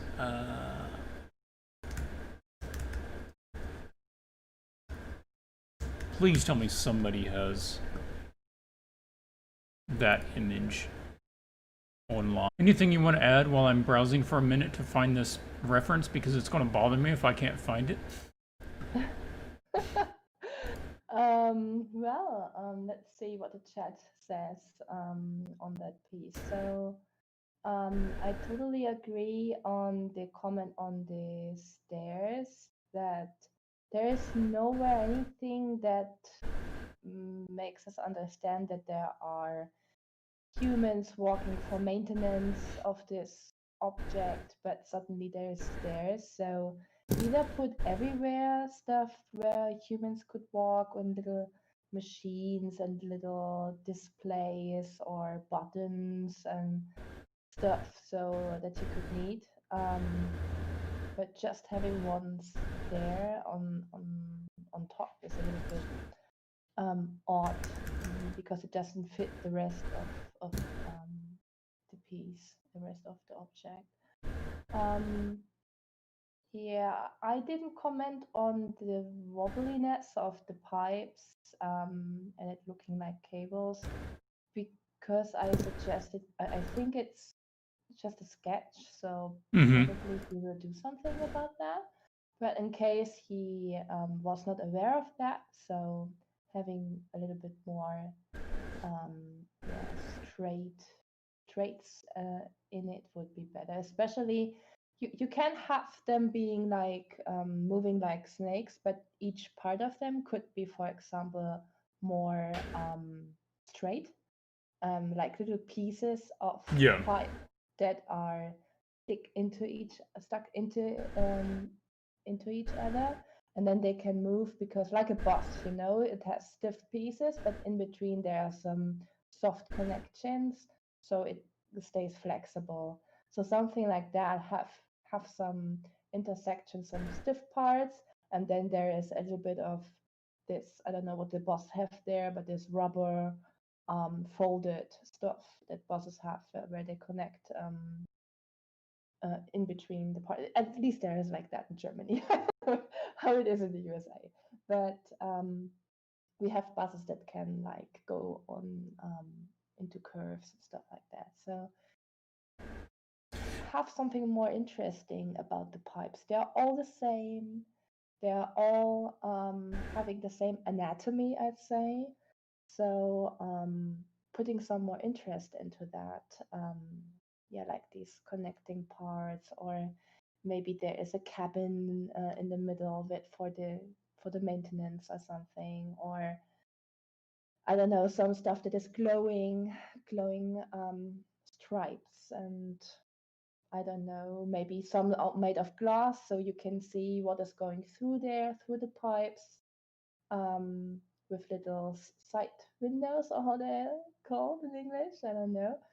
So little windows inside it, so that you can check whether everything is all right in the pipe, and just be a little bit more, yeah, evolving, a little bit more, creative with the pipes, I'd say. What else did people say? So with the pipes, one idea with the vertical lines is that they're actually held up by cables to help support them. We do that, in modern day, is that if something gets really heavy and it's hanging from the ceiling, you add support wires to help it stay up. And that could get a really interesting sense of depth, because you've got these beautiful vertical lines that give a sense of volume in the space. And so the whole idea here is stick to the core idea of this giant sphere all of these pipes and cables running into it. A guy's made some sort of like a little homestead or spot in there. But the image that I was thinking of is by the manga Masamune Shiro, who did Appleseed. And so it's the Gaia computer, the supercomputer that runs the major city of whatever it was, can't remember. So yeah, this idea that there is a central unit, and basically everything is built in this sort of concentric rings. Yeah, he also did Ghost Shell. Yeah. And yeah, so there's all these variety of shapes though. There's pipes, there's grates, there's wire collections, and look for things like bundles of pipes and wires to stick together. There's all kinds of beautiful shapes in here, and it's sort of switched between big simple shapes like you see in the ring, and then there are all the little complex suckers inside of there, right? And then what he's done is beautiful in that he's made the centerpiece black and everything else around it white.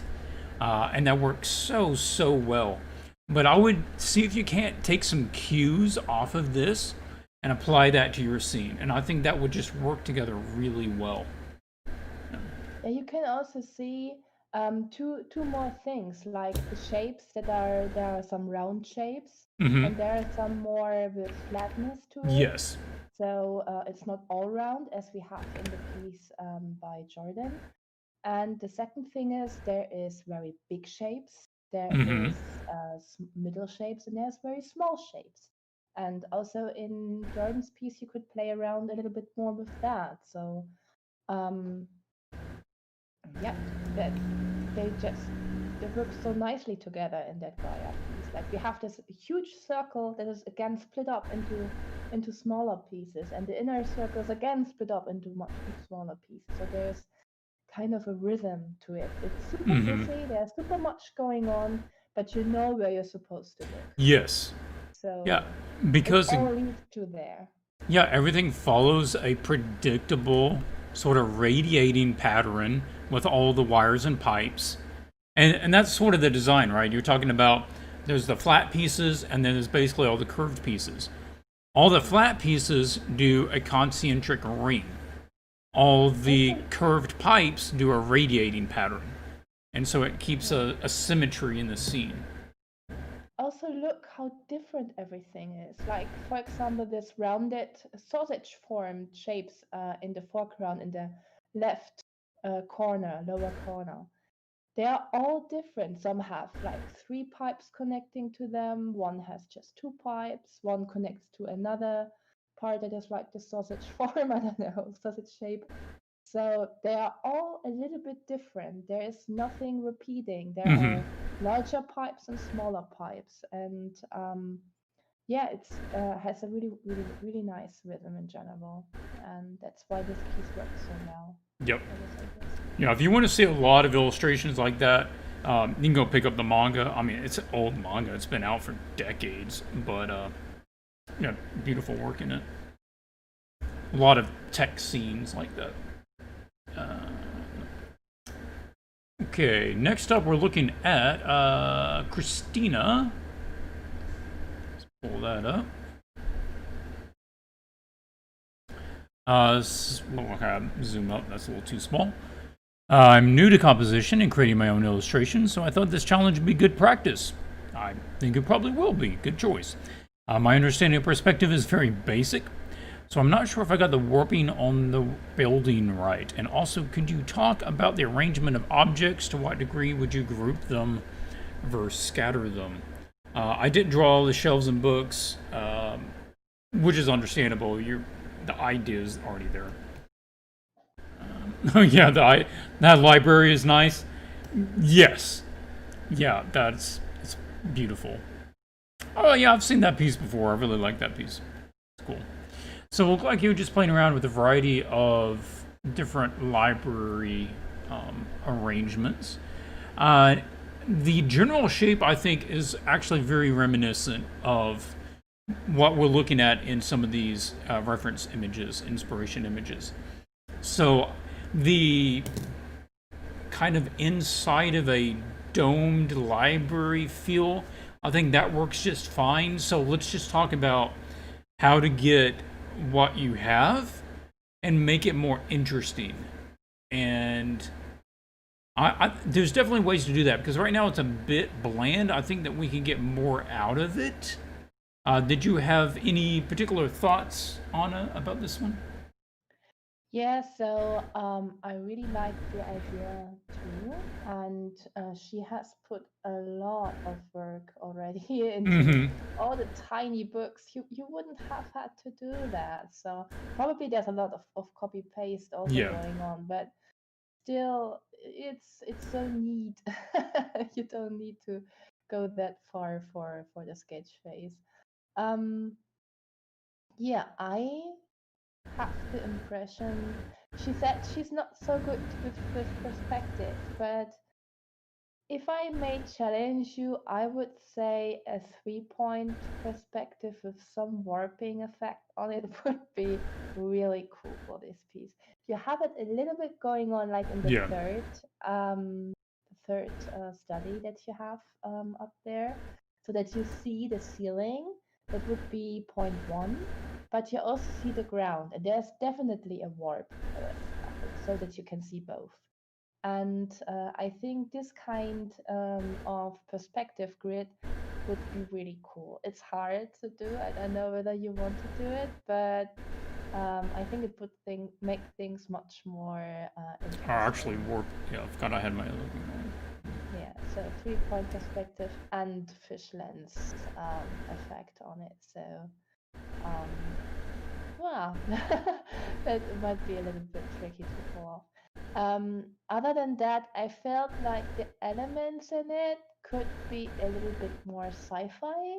So Mm-hmm. I don't know, the maybe it is on purpose that we have a super sci-fi situation with very old objects in it. Um, I just say maybe have some other more modern stuff also in that place, objects that we are maybe not knowing yet, some something futuristic, because this is a lot of space you have to fill, and you can. I don't know whether you can, but have I would not like to fill this place all with just the same amount of books everywhere. So have there be in one shelf just some interesting items or some glasses with creatures inside it or stuff like that. So don't make all the shelves bookshelves, and maybe one shelf is missing because it was, I don't know, already breaking out, and there is, a big hole and you can see a little bit outside or something like that. Maybe it's started to get destroyed by time, crumbling down a little bit in some parts. So I don't know, just something more interesting, because I like the main idea, but I feel like there's not much to see for us at the moment, and I would think about some stuff to fill in. And yeah, that's that's better because by now we only have the person floating as being the thing that I immediately know. Oh, this must be something futuristic, but Mm-hmm. nothing else in this piece tells me it's something futuristic. Yeah. You know. Yeah, I Maybe was one of just the spines of the building being all made of glass, or I don't know, just something. Yeah, I was just thinking, like, if it was on some sort of old space station, thinking a little bit of the Fifth Element. There's like the big space window behind the lady when she's giving she's doing the singing, and like that. Maybe there's this huge, beautiful vista window over a starscape, so you realize this is actually taking place on some sort of space place. And maybe up here by this point it just gets to where it's all architectural stuff, and you've got a like this, you've got a mural up on the top, right? And this just this beautiful domed roof up here, and each one of those could be curved as well. All right, going up there, and then this is a library back here as well, but it's a walkway, right? And there's railing, so we're trying to give a better sense of a place where you can be. All the books are back there. And if you want to build it out that direction, you can do it that way. And there's other ways that you could do it, take it completely differently. And this was my sort of warping of the scene to try to give it more that perspective there. What if it was underwater all the way up to here? What if all of this was underwater? And she's underwater, right? And then we've got fishies swimming around in this old library.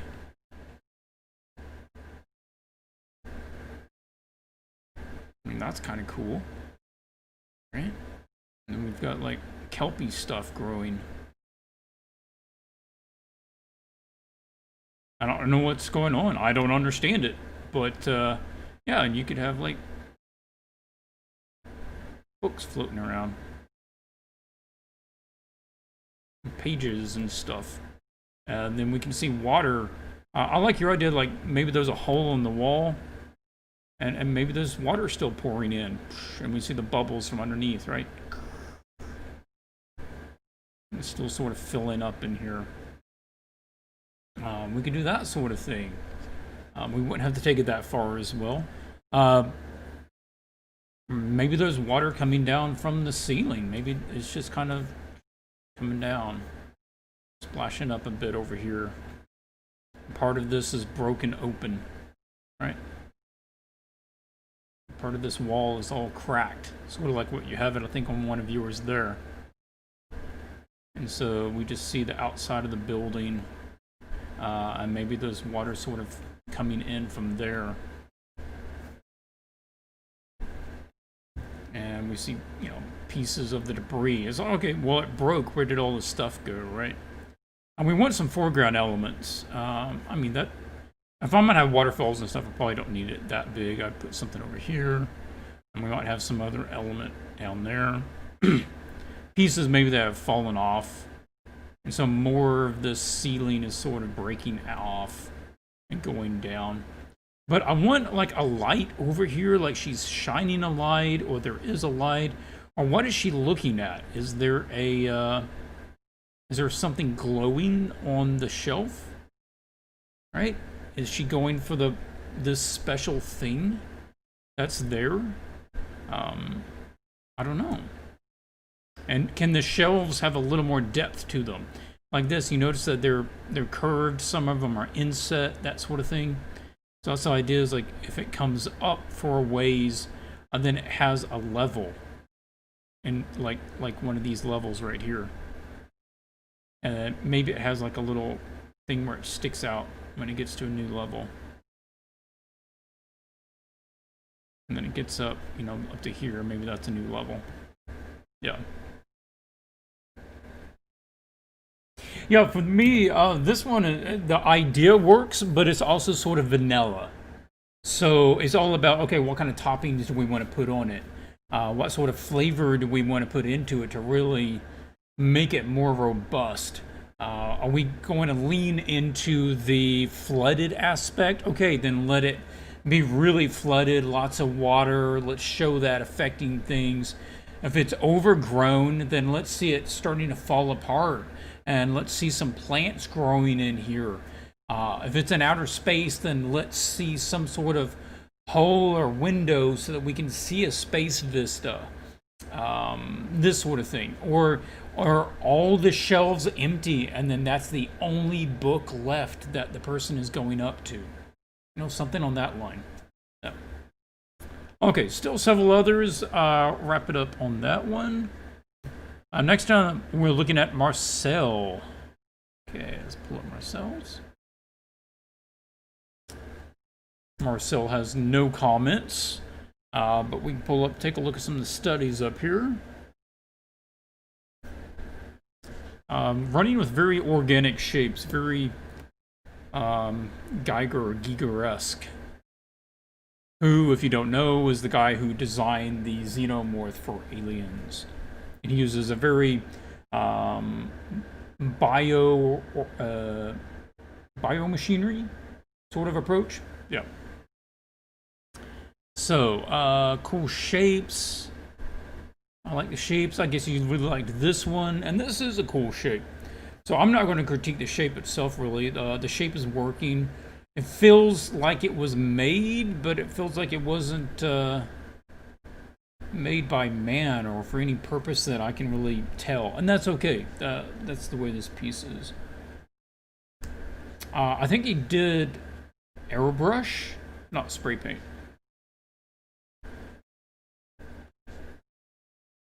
Biomechanical, yeah. Biomechanical, that's it.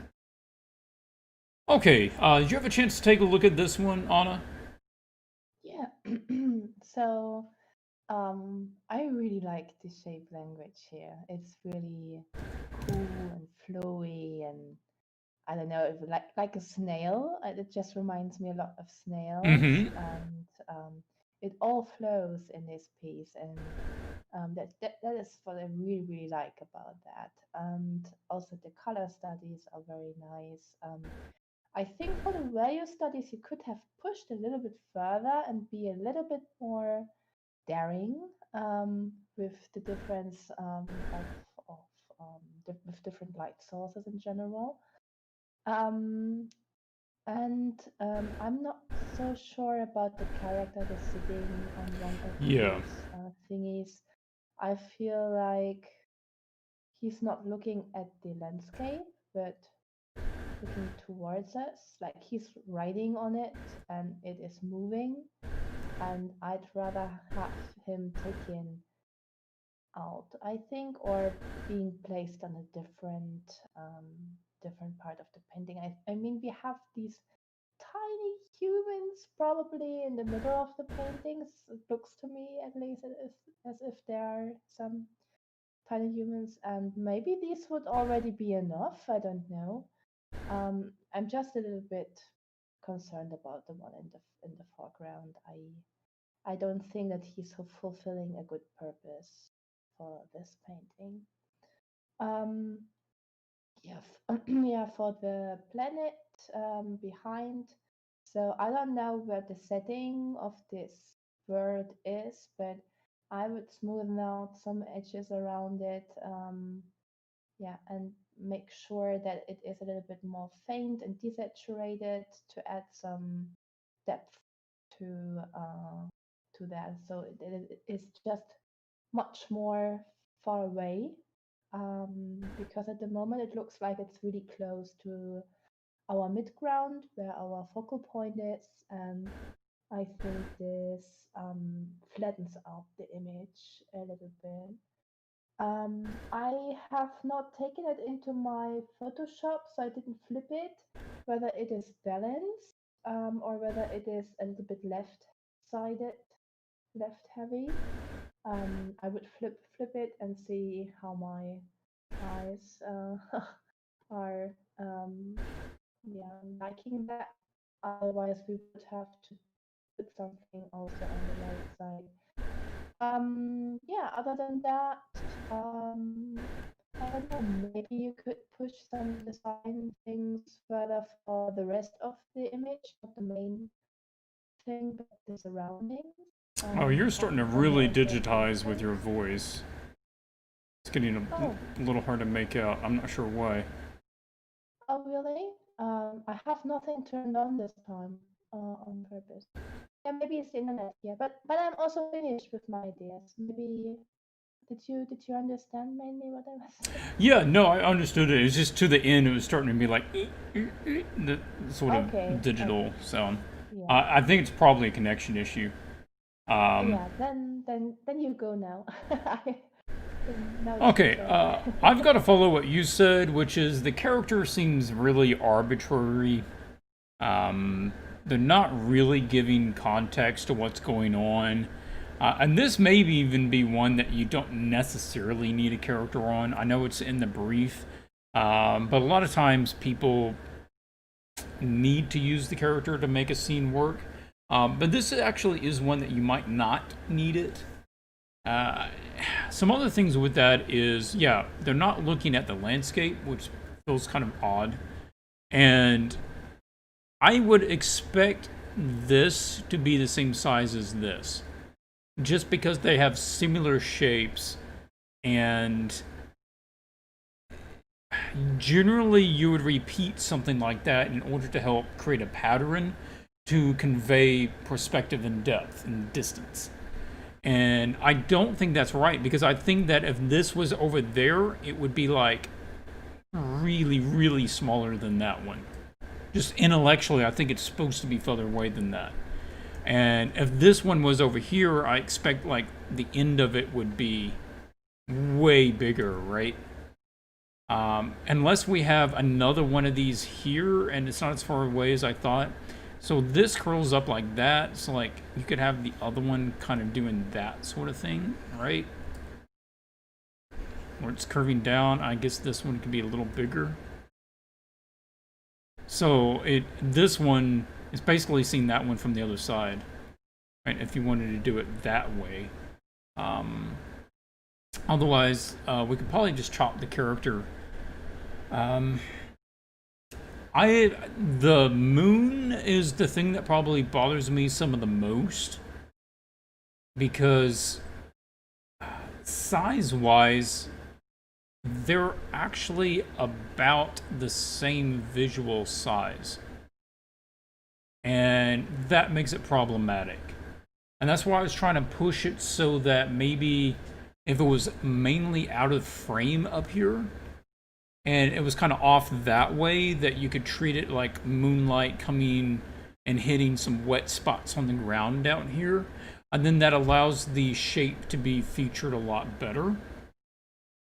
But the scene also could be really taken Bekzinski route, if you're not familiar with him. Over here, this fella. He was a Polish artist who had some really strange artwork, but he was really good at doing these surreal, dreamlike scenes. I have no idea how you pronounce his first name, because it's like SZWI something. Bekzinski. So these are two of the scenes I thought had some correlation to what you had, and if you wanted to go that direction, that could work. I was sort of played with that a little bit, with the idea of putting it really big and behind it and more diffused like the light source here, then having these sort of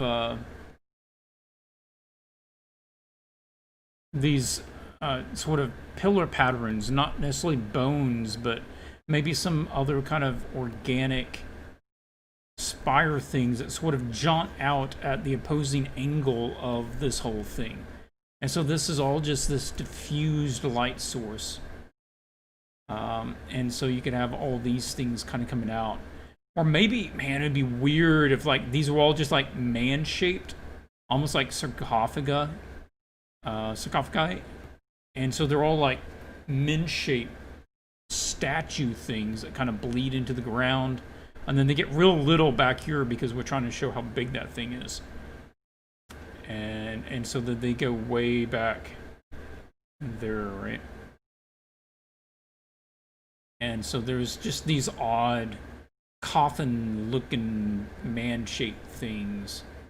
And if you wanted to put your birds in, I mean, you could do that. You could have your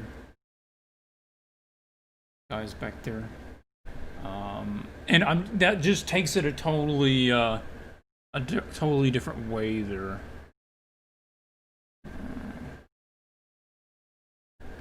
Don't know that that's what you want to do, but it came to mind. Otherwise, I would play up the watery part of it. I might even just take this out. I'm not sure. Seeing how that helps a lot. I almost want to just double down on this thing. and I would make sure that this has like a very clear and interesting shoreline, and this probably all needs to be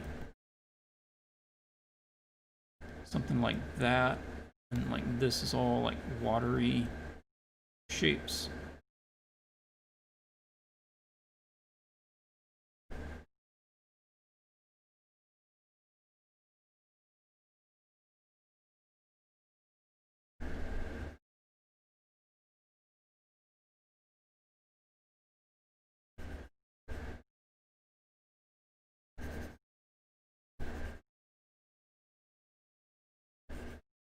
Yeah. But yeah, you can't have a moon where the dark is any darker than the sky. You just can't do it. That's not the way that light and atmosphere works. So we have to make sure that the sky has it so that only the lighter part of the moon is visible, which changes up that shape, unless you make all of the moon much brighter.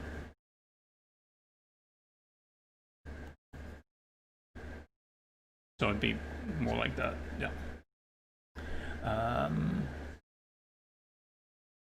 And check to see about a more realistic color scheme, or just double check and base your color scheme on some sort of natural photo.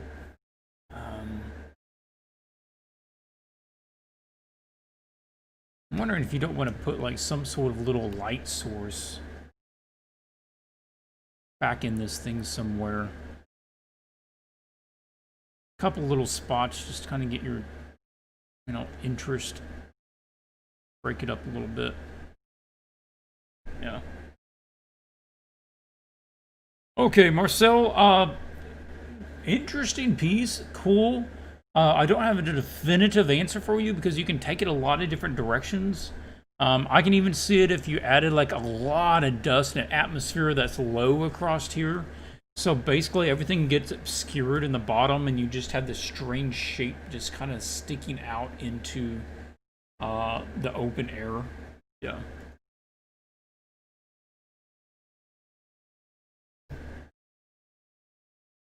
Daniel up next. Daniel says, somehow I feel she is a bit blank or boring, but I don't exactly know why. Do you think I should do a drawing first?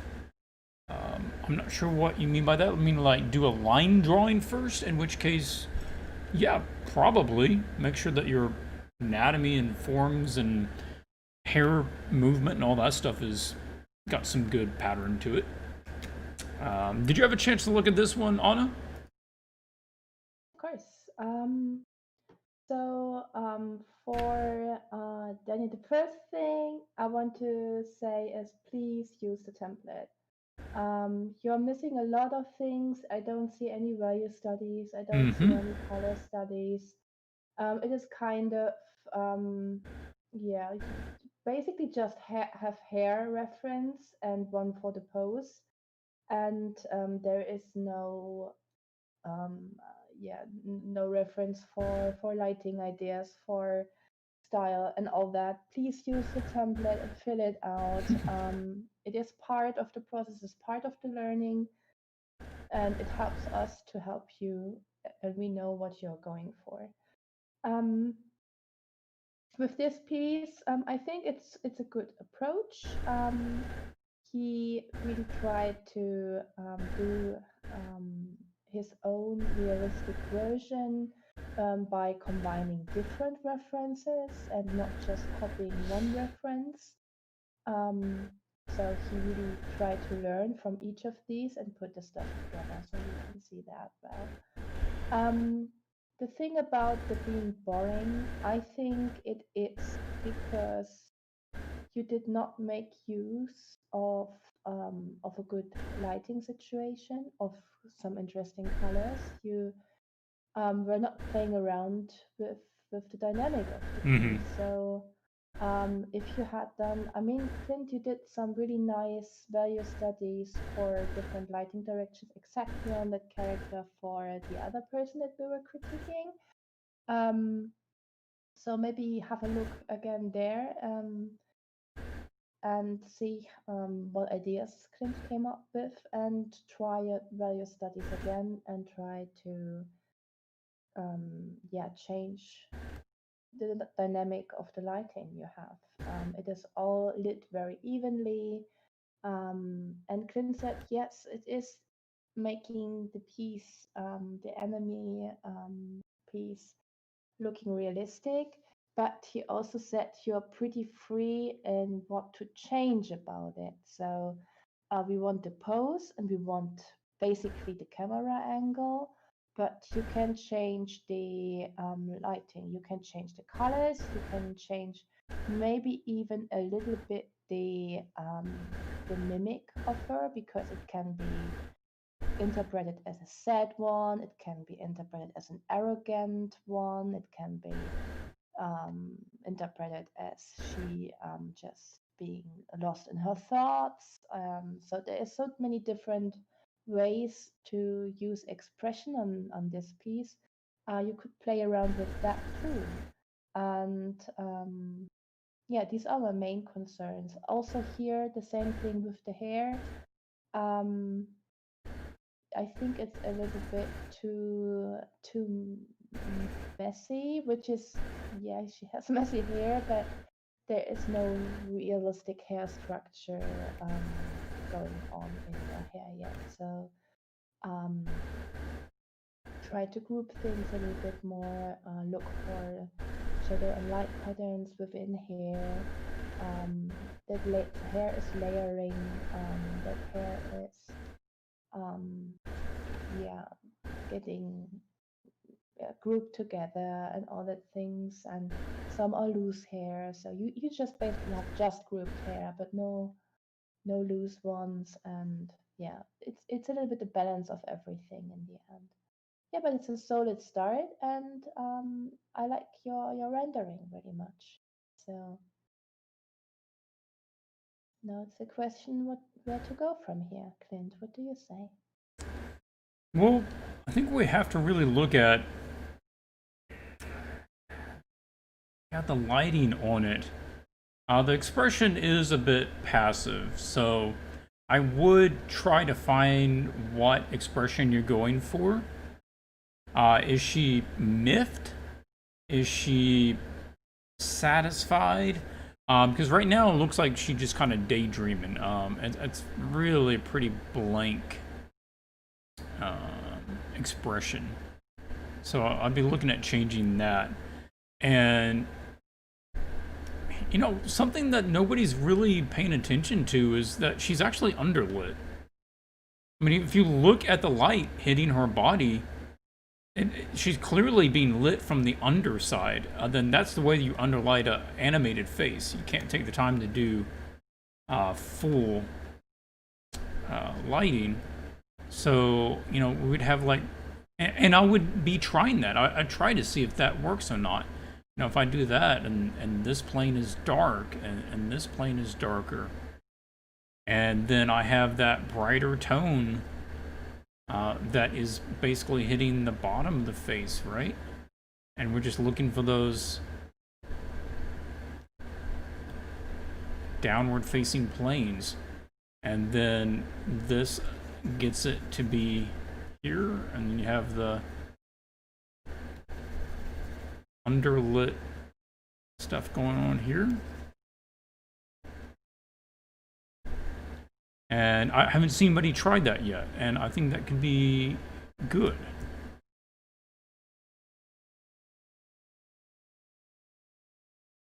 I would also be trying the background and see if there's a different, you know, different time of day. Is it? Can you put it on morning light? Can you put her on dusk light?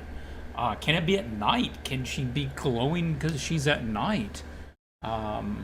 So those are options as well. I think I had some other images here. Like, yeah, if she's underlit. This is Jennifer Lawrence from Passengers. Some excellent examples of how to do some nice underlighting, which is problematic. Underlighting is inherently unflattering. So to be able to get an actress and try to make her look good while she's being underlit is tricky. And they've done it really well here. So if you want to do it, you might want to pay attention to like how did they set up the light? Exactly which angle did they use? And you also notice the amount of fill light. In this case, the fill light would be from the green hair. But then whatever other light it is might be brighter, right? So that would be in there as well. This is an example, I don't know, came across it somewhere. But that is a good showing of the whole characters in shadow, and it evens out the tones. There's no direct light on the face, or that's strong anyway. And so all the values soften down. And then this is where maybe most of the character is actually in shadow. So I can do a darken layer and set it lower percentage wise, and then I'm going to grab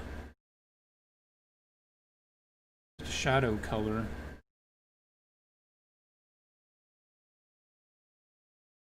And then I can make a new layer and I'll set it to like linear dodge. Also don't need it at 100%. But then you have the bright tone is more visible just on the edges where the hair is really, really thin.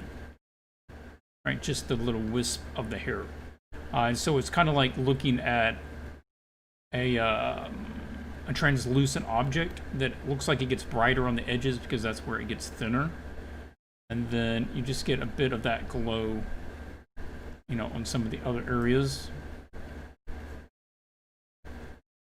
And so here we have a more cohesive value scheme of the way that the character is basically in shadow, but yet has this light edge to it, and that would be following that same sort of idea that you have here. What do you think about that sort of approach? I mean, would that be something that you would consider, or you think that works for the character? Yeah, yeah, it's pretty cool. I'm just amazed on how it seems to be that it's really effortless for you how you find references that's fitting so well for each thing. So I would have to spend a whole day to find a kind of reference that goes into that direction, and you're like, look at this reference from what was it, Kira Knightley, and look at this, and I'm like, yes, it fits so perfect. Wow, this is even better. How do you do that, Clint? Tell us, Oh, how do you find the right references? well, I take time to go look for them, but there's whole websites. I think it's like screencaps.com where they just have loads of movies, and it automatically goes through and it grabs the screenshot of like every 3 seconds or 5 seconds or 10 seconds or whatever it is throughout the entire movie, and there's just thousands of screenshots of every movie, and you can just glance through those and be like, okay, that's cool, grab it. That's cool, grab it, and spend, you know, 2 hours sitting there doing that, and you'll have a pretty good library pretty quick. Look for movies that do have some good cinematography and grab it from those. I mean, you don't want to just grab it from anything. There's a lot of lighting directors out there that aren't that great. So, yeah. Oh. And also, of course, every time you watch a movie, look out for stuff like that. So Yes. don't stop enjoying the movie and immediately start thinking about, okay, where's that light source coming from? Okay, what kind of color did they use for this scene? Why is that? Stuff like, what's the composition in this scene? So don't take much time spend, or don't spend much time on the story, but yeah, analyze the movies you're watching. Keep things in mind. No, it's fun, and just pay attention to it. Yeah, There's some shows that have really good cinematography, so you want to definitely. Yeah. be watching for that.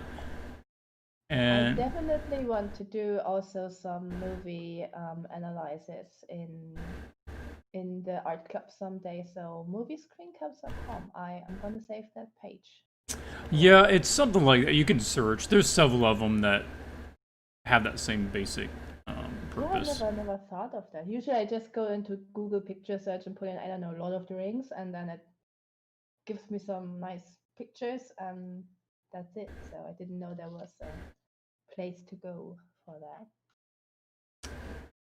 Okay. Looks like the last one I think we have is Roberto. Let me open that up. Oh, it has a couple of comments. We'll read those. Change layers, please. Thank you. Hey, Clint, this is the first time doing an illustration like this. Well, congrats on, stepping out and trying something new. Where I'm not doing a copy of what I see. Yeah. Copies are great for just improving general observational skills, but it's a whole different ball game. You probably realize that now. I don't know what's more fun, but I'm surely more rewarding. Hope it's not too dark. It's probably getting a little dark. We can chat about that. I tried adjusting levels, but it looks washed out. Is there any trick here?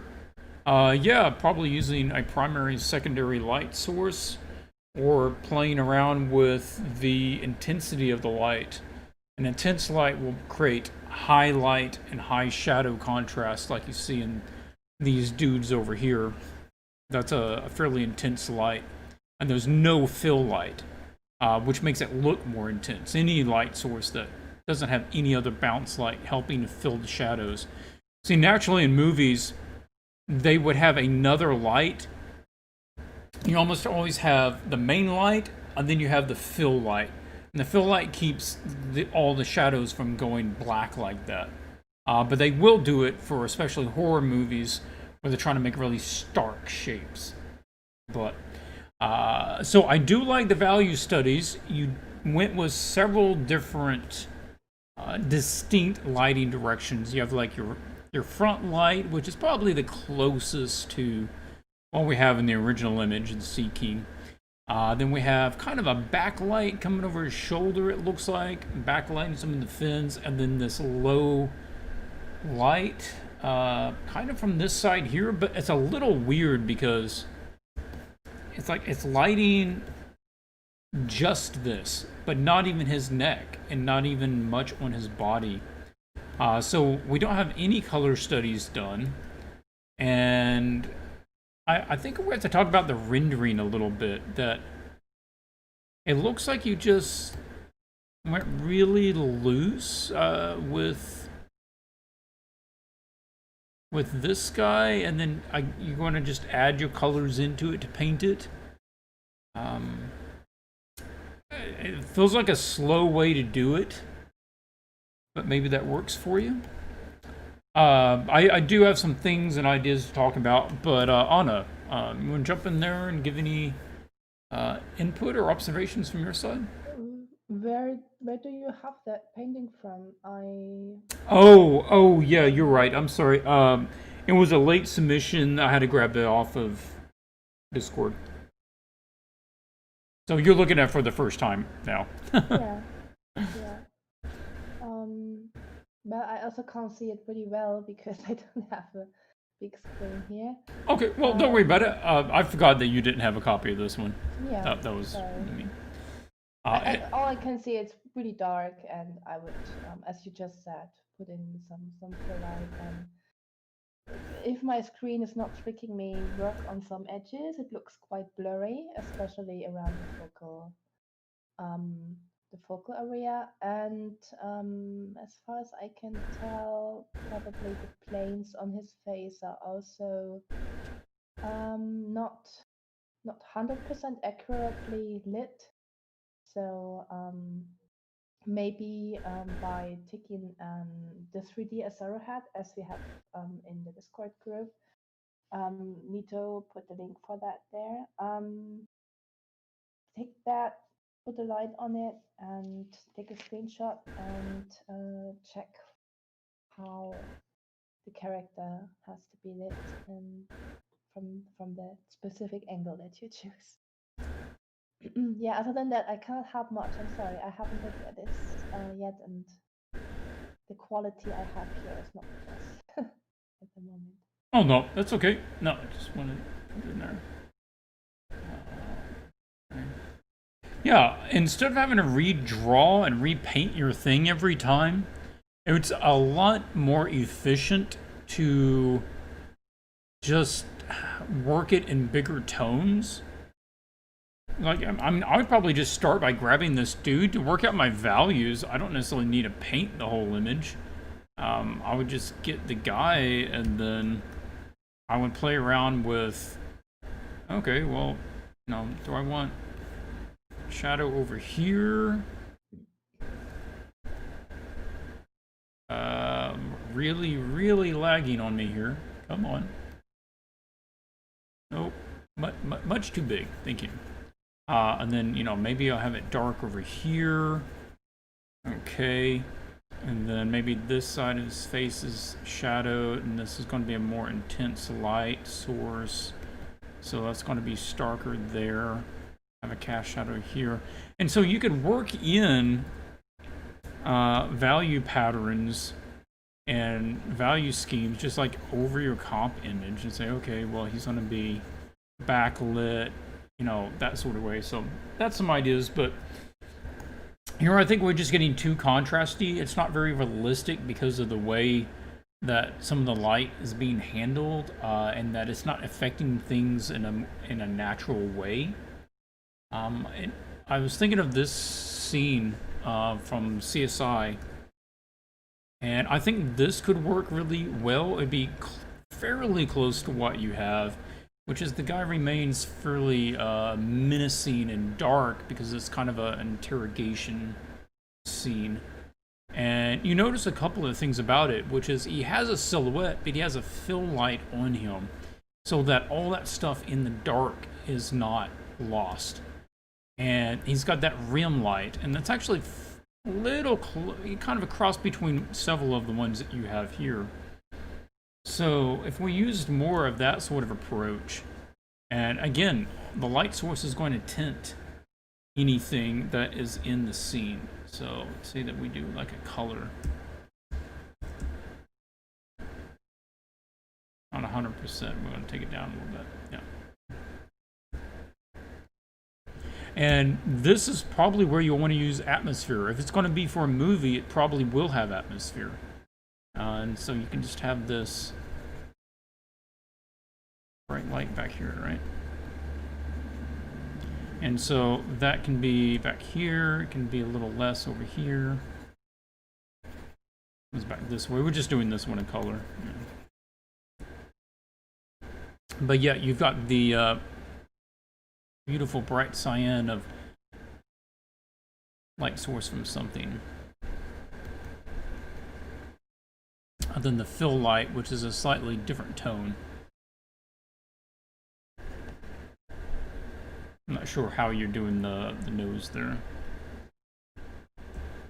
But it could be catching some of this through these.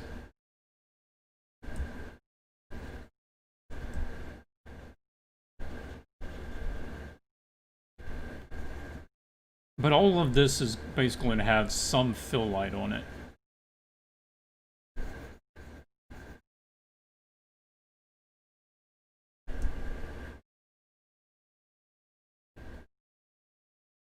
Some little glints of light off of there.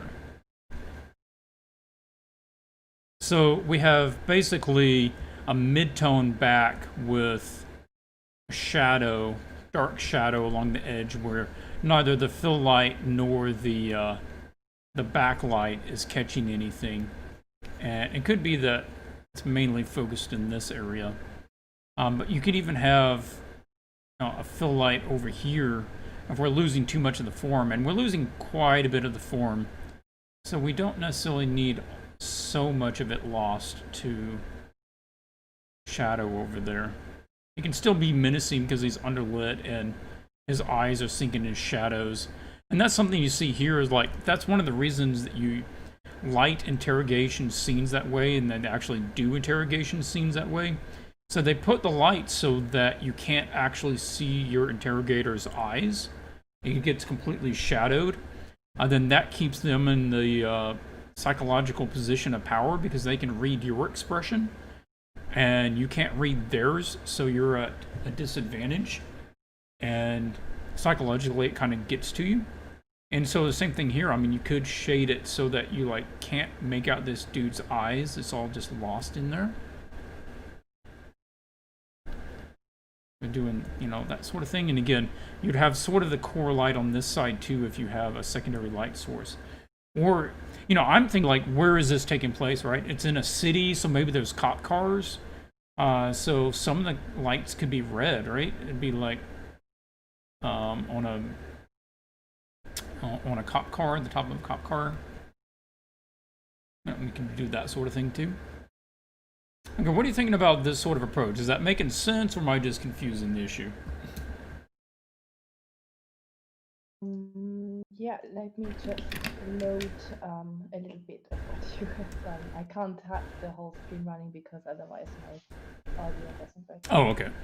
So yeah, so I think it's really cool, especially what you did with the subsurface feathering on his ear.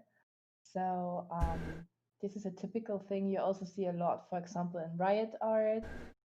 They play around with that very often, and it helps much more to for the readability of the forms that are there. If you let everything go into black, you will lose a lot of information.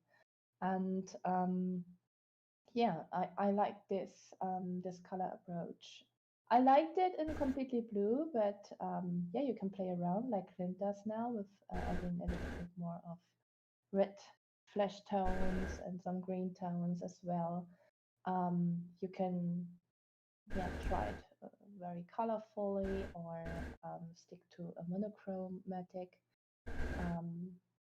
yeah, color setup. So it's really cool for this character because he's also from, yeah, something aquatic. That's how to say that. So maybe he has even some scales on his skin. Oh yeah, Or could be.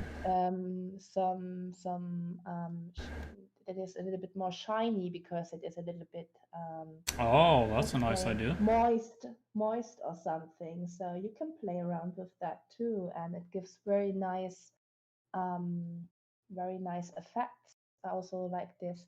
What is it called in English? It's called Perlmutt. Perlmutt in German, but English. What could it be? Mother of pearl. Yes. Nacre. Knacker. Nacre. So it could like have these effects on it. So this would look cool, I think. Yeah. Yeah, I do like the wetness effect because if you actually watch the show, he basically draws more power off of rain and being wet. So that could work really well, is getting that glistening feel off of it. And maybe even having like a couple little drops, you know, coming off of him there. Yeah. But you see how this is playing in a realistic lighting scenario, and that's sort of what we're looking for here is how would these things behave under a more realistic lighting scenario? And you don't necessarily have to do that one, right? And we could keep it so the background is completely dark, and that's doable too. But we probably want to cut down on how contrasty the light is here. And we need to really get these forms right so that they sell correctly. I did grab these guys. So this is their art station. You can just go pull it up and move the head around. And I know he doesn't necessarily have this exact form, and maybe you did look at this. I don't know. I don't know what resources you were using. But I think if we were to look at this, we could probably find that there are some places to adjust the planes and looking at where some of the planes are working. And if you wanted to light him, like I kind of like this idea that what you have over here ends up being just a fill light. Now I'm gonna just knock that down a little bit. There's just enough light here on the left side that we make out the major forms. So we're not having quite so much going to black. And then on the right side is where you really get that nice bright light. And so over here, kind of following this example, I need to put that over top of my references so I can do it. There we go.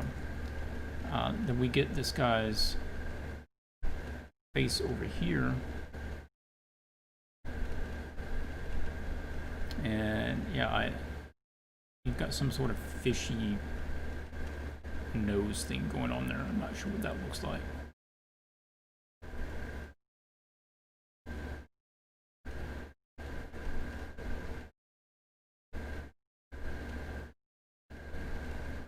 And then some of those teeth would definitely be gleaming there, catching the top.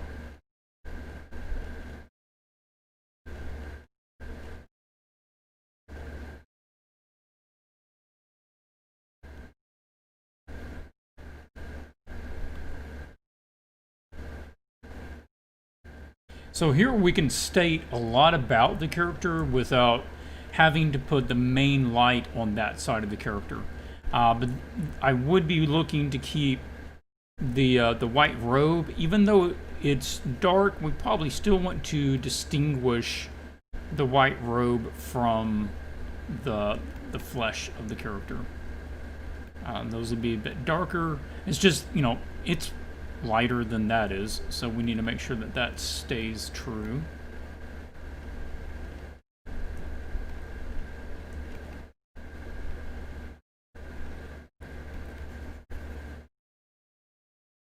Then especially over here. So you're kind of changing the shape of it, that's fine. So it comes over here, but it's going to be catching some of that light, right? And you're going to have like really bright pieces of it kind of coming off this way. Then there's going to be the other ones sort of overlapping it that are more in shadow. And you're going to have some of it that is catching some of this fill light. And we don't want just a dark hole here. We do need to establish a little bit of some of the musculature or you know, what's going on down in there. You'll have to invent some stuff. But even over here, without a bright light, you can still have moisture gleams, and probably they're on the teeth too.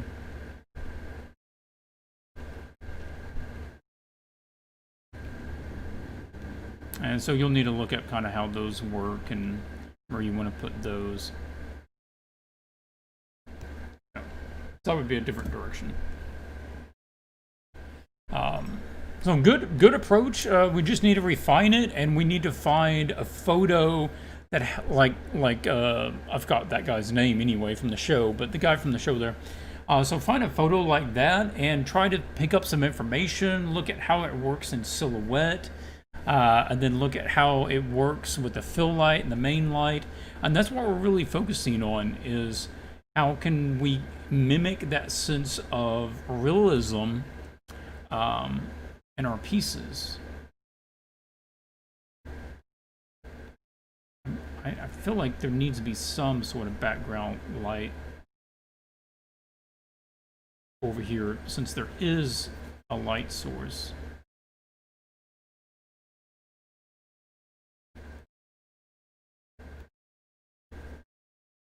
Yeah, you took this one really far, the overpen. Really cool. It's a really, really good impression you get here. Sort of thing I enjoy. Also like how the teeth are a little bit catching some highlights, and yeah, it's really nice. I like that. So there you go. Probably going that way. Oh, and you can do the same thing. Same thing with catching that light on the teeth and the moisture. Probably want a little glint on that eye, right? Either put the eye in shadow, or we want some sort of, even if you changed his eyes so that it was just one of those white underwater deep sea. He's a deep sea king. It would make sense that he would have one of those completely pupilless white eyes that are real odd looking. I'd probably just give him that sort of thing. Yeah. He has such tiny pupils anyway. It would work. Okay, believe that is it for the reviews.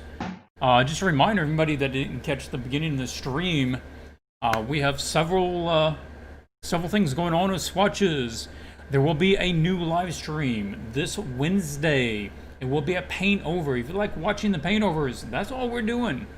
We're not taking time to do all this stupid talking stuff. Phew, that just gets in the way of the fun stuff. That's the paint overs.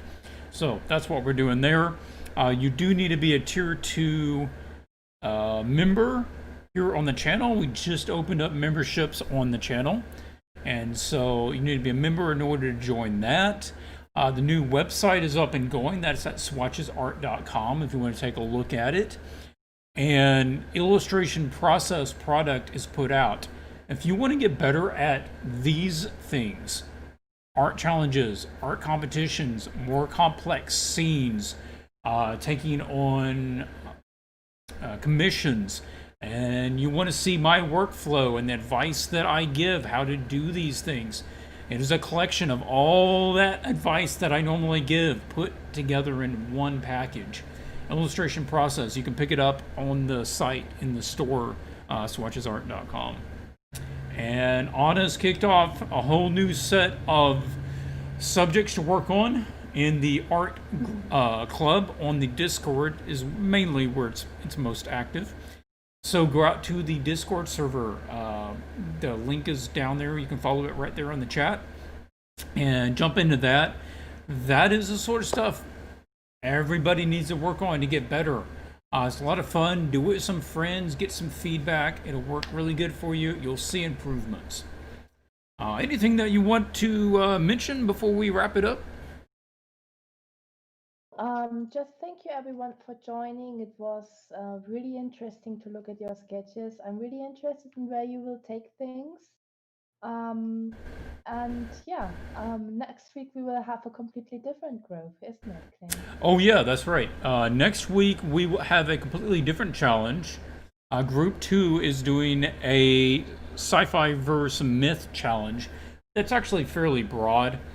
Basically getting characters from 2 different stories, mythologies, universes, and doing a battle scene between the 2 of them. And so we will be looking at how to do composing scenes of conflict, how to pose characters, and how to work with lighting and color to show 2 different factions going together. Should be a lot of fun. I have no idea what characters they're picking or what kind of fight they'll have, but I'm looking forward to it. I'm gonna just punch that up. I'll just mean that it needs to be brighter. Are there tickets left? I think no. I checked this morning and I think there was 3. Were they sold out by then? I don't know. So guys, check it out. Whether there are maybe some tickets left. Yeah, Definitely something cool. they are only available in the Gumroad store, so it's in gumroad.com/swatches, because we switched the address to go to the other site. Yeah.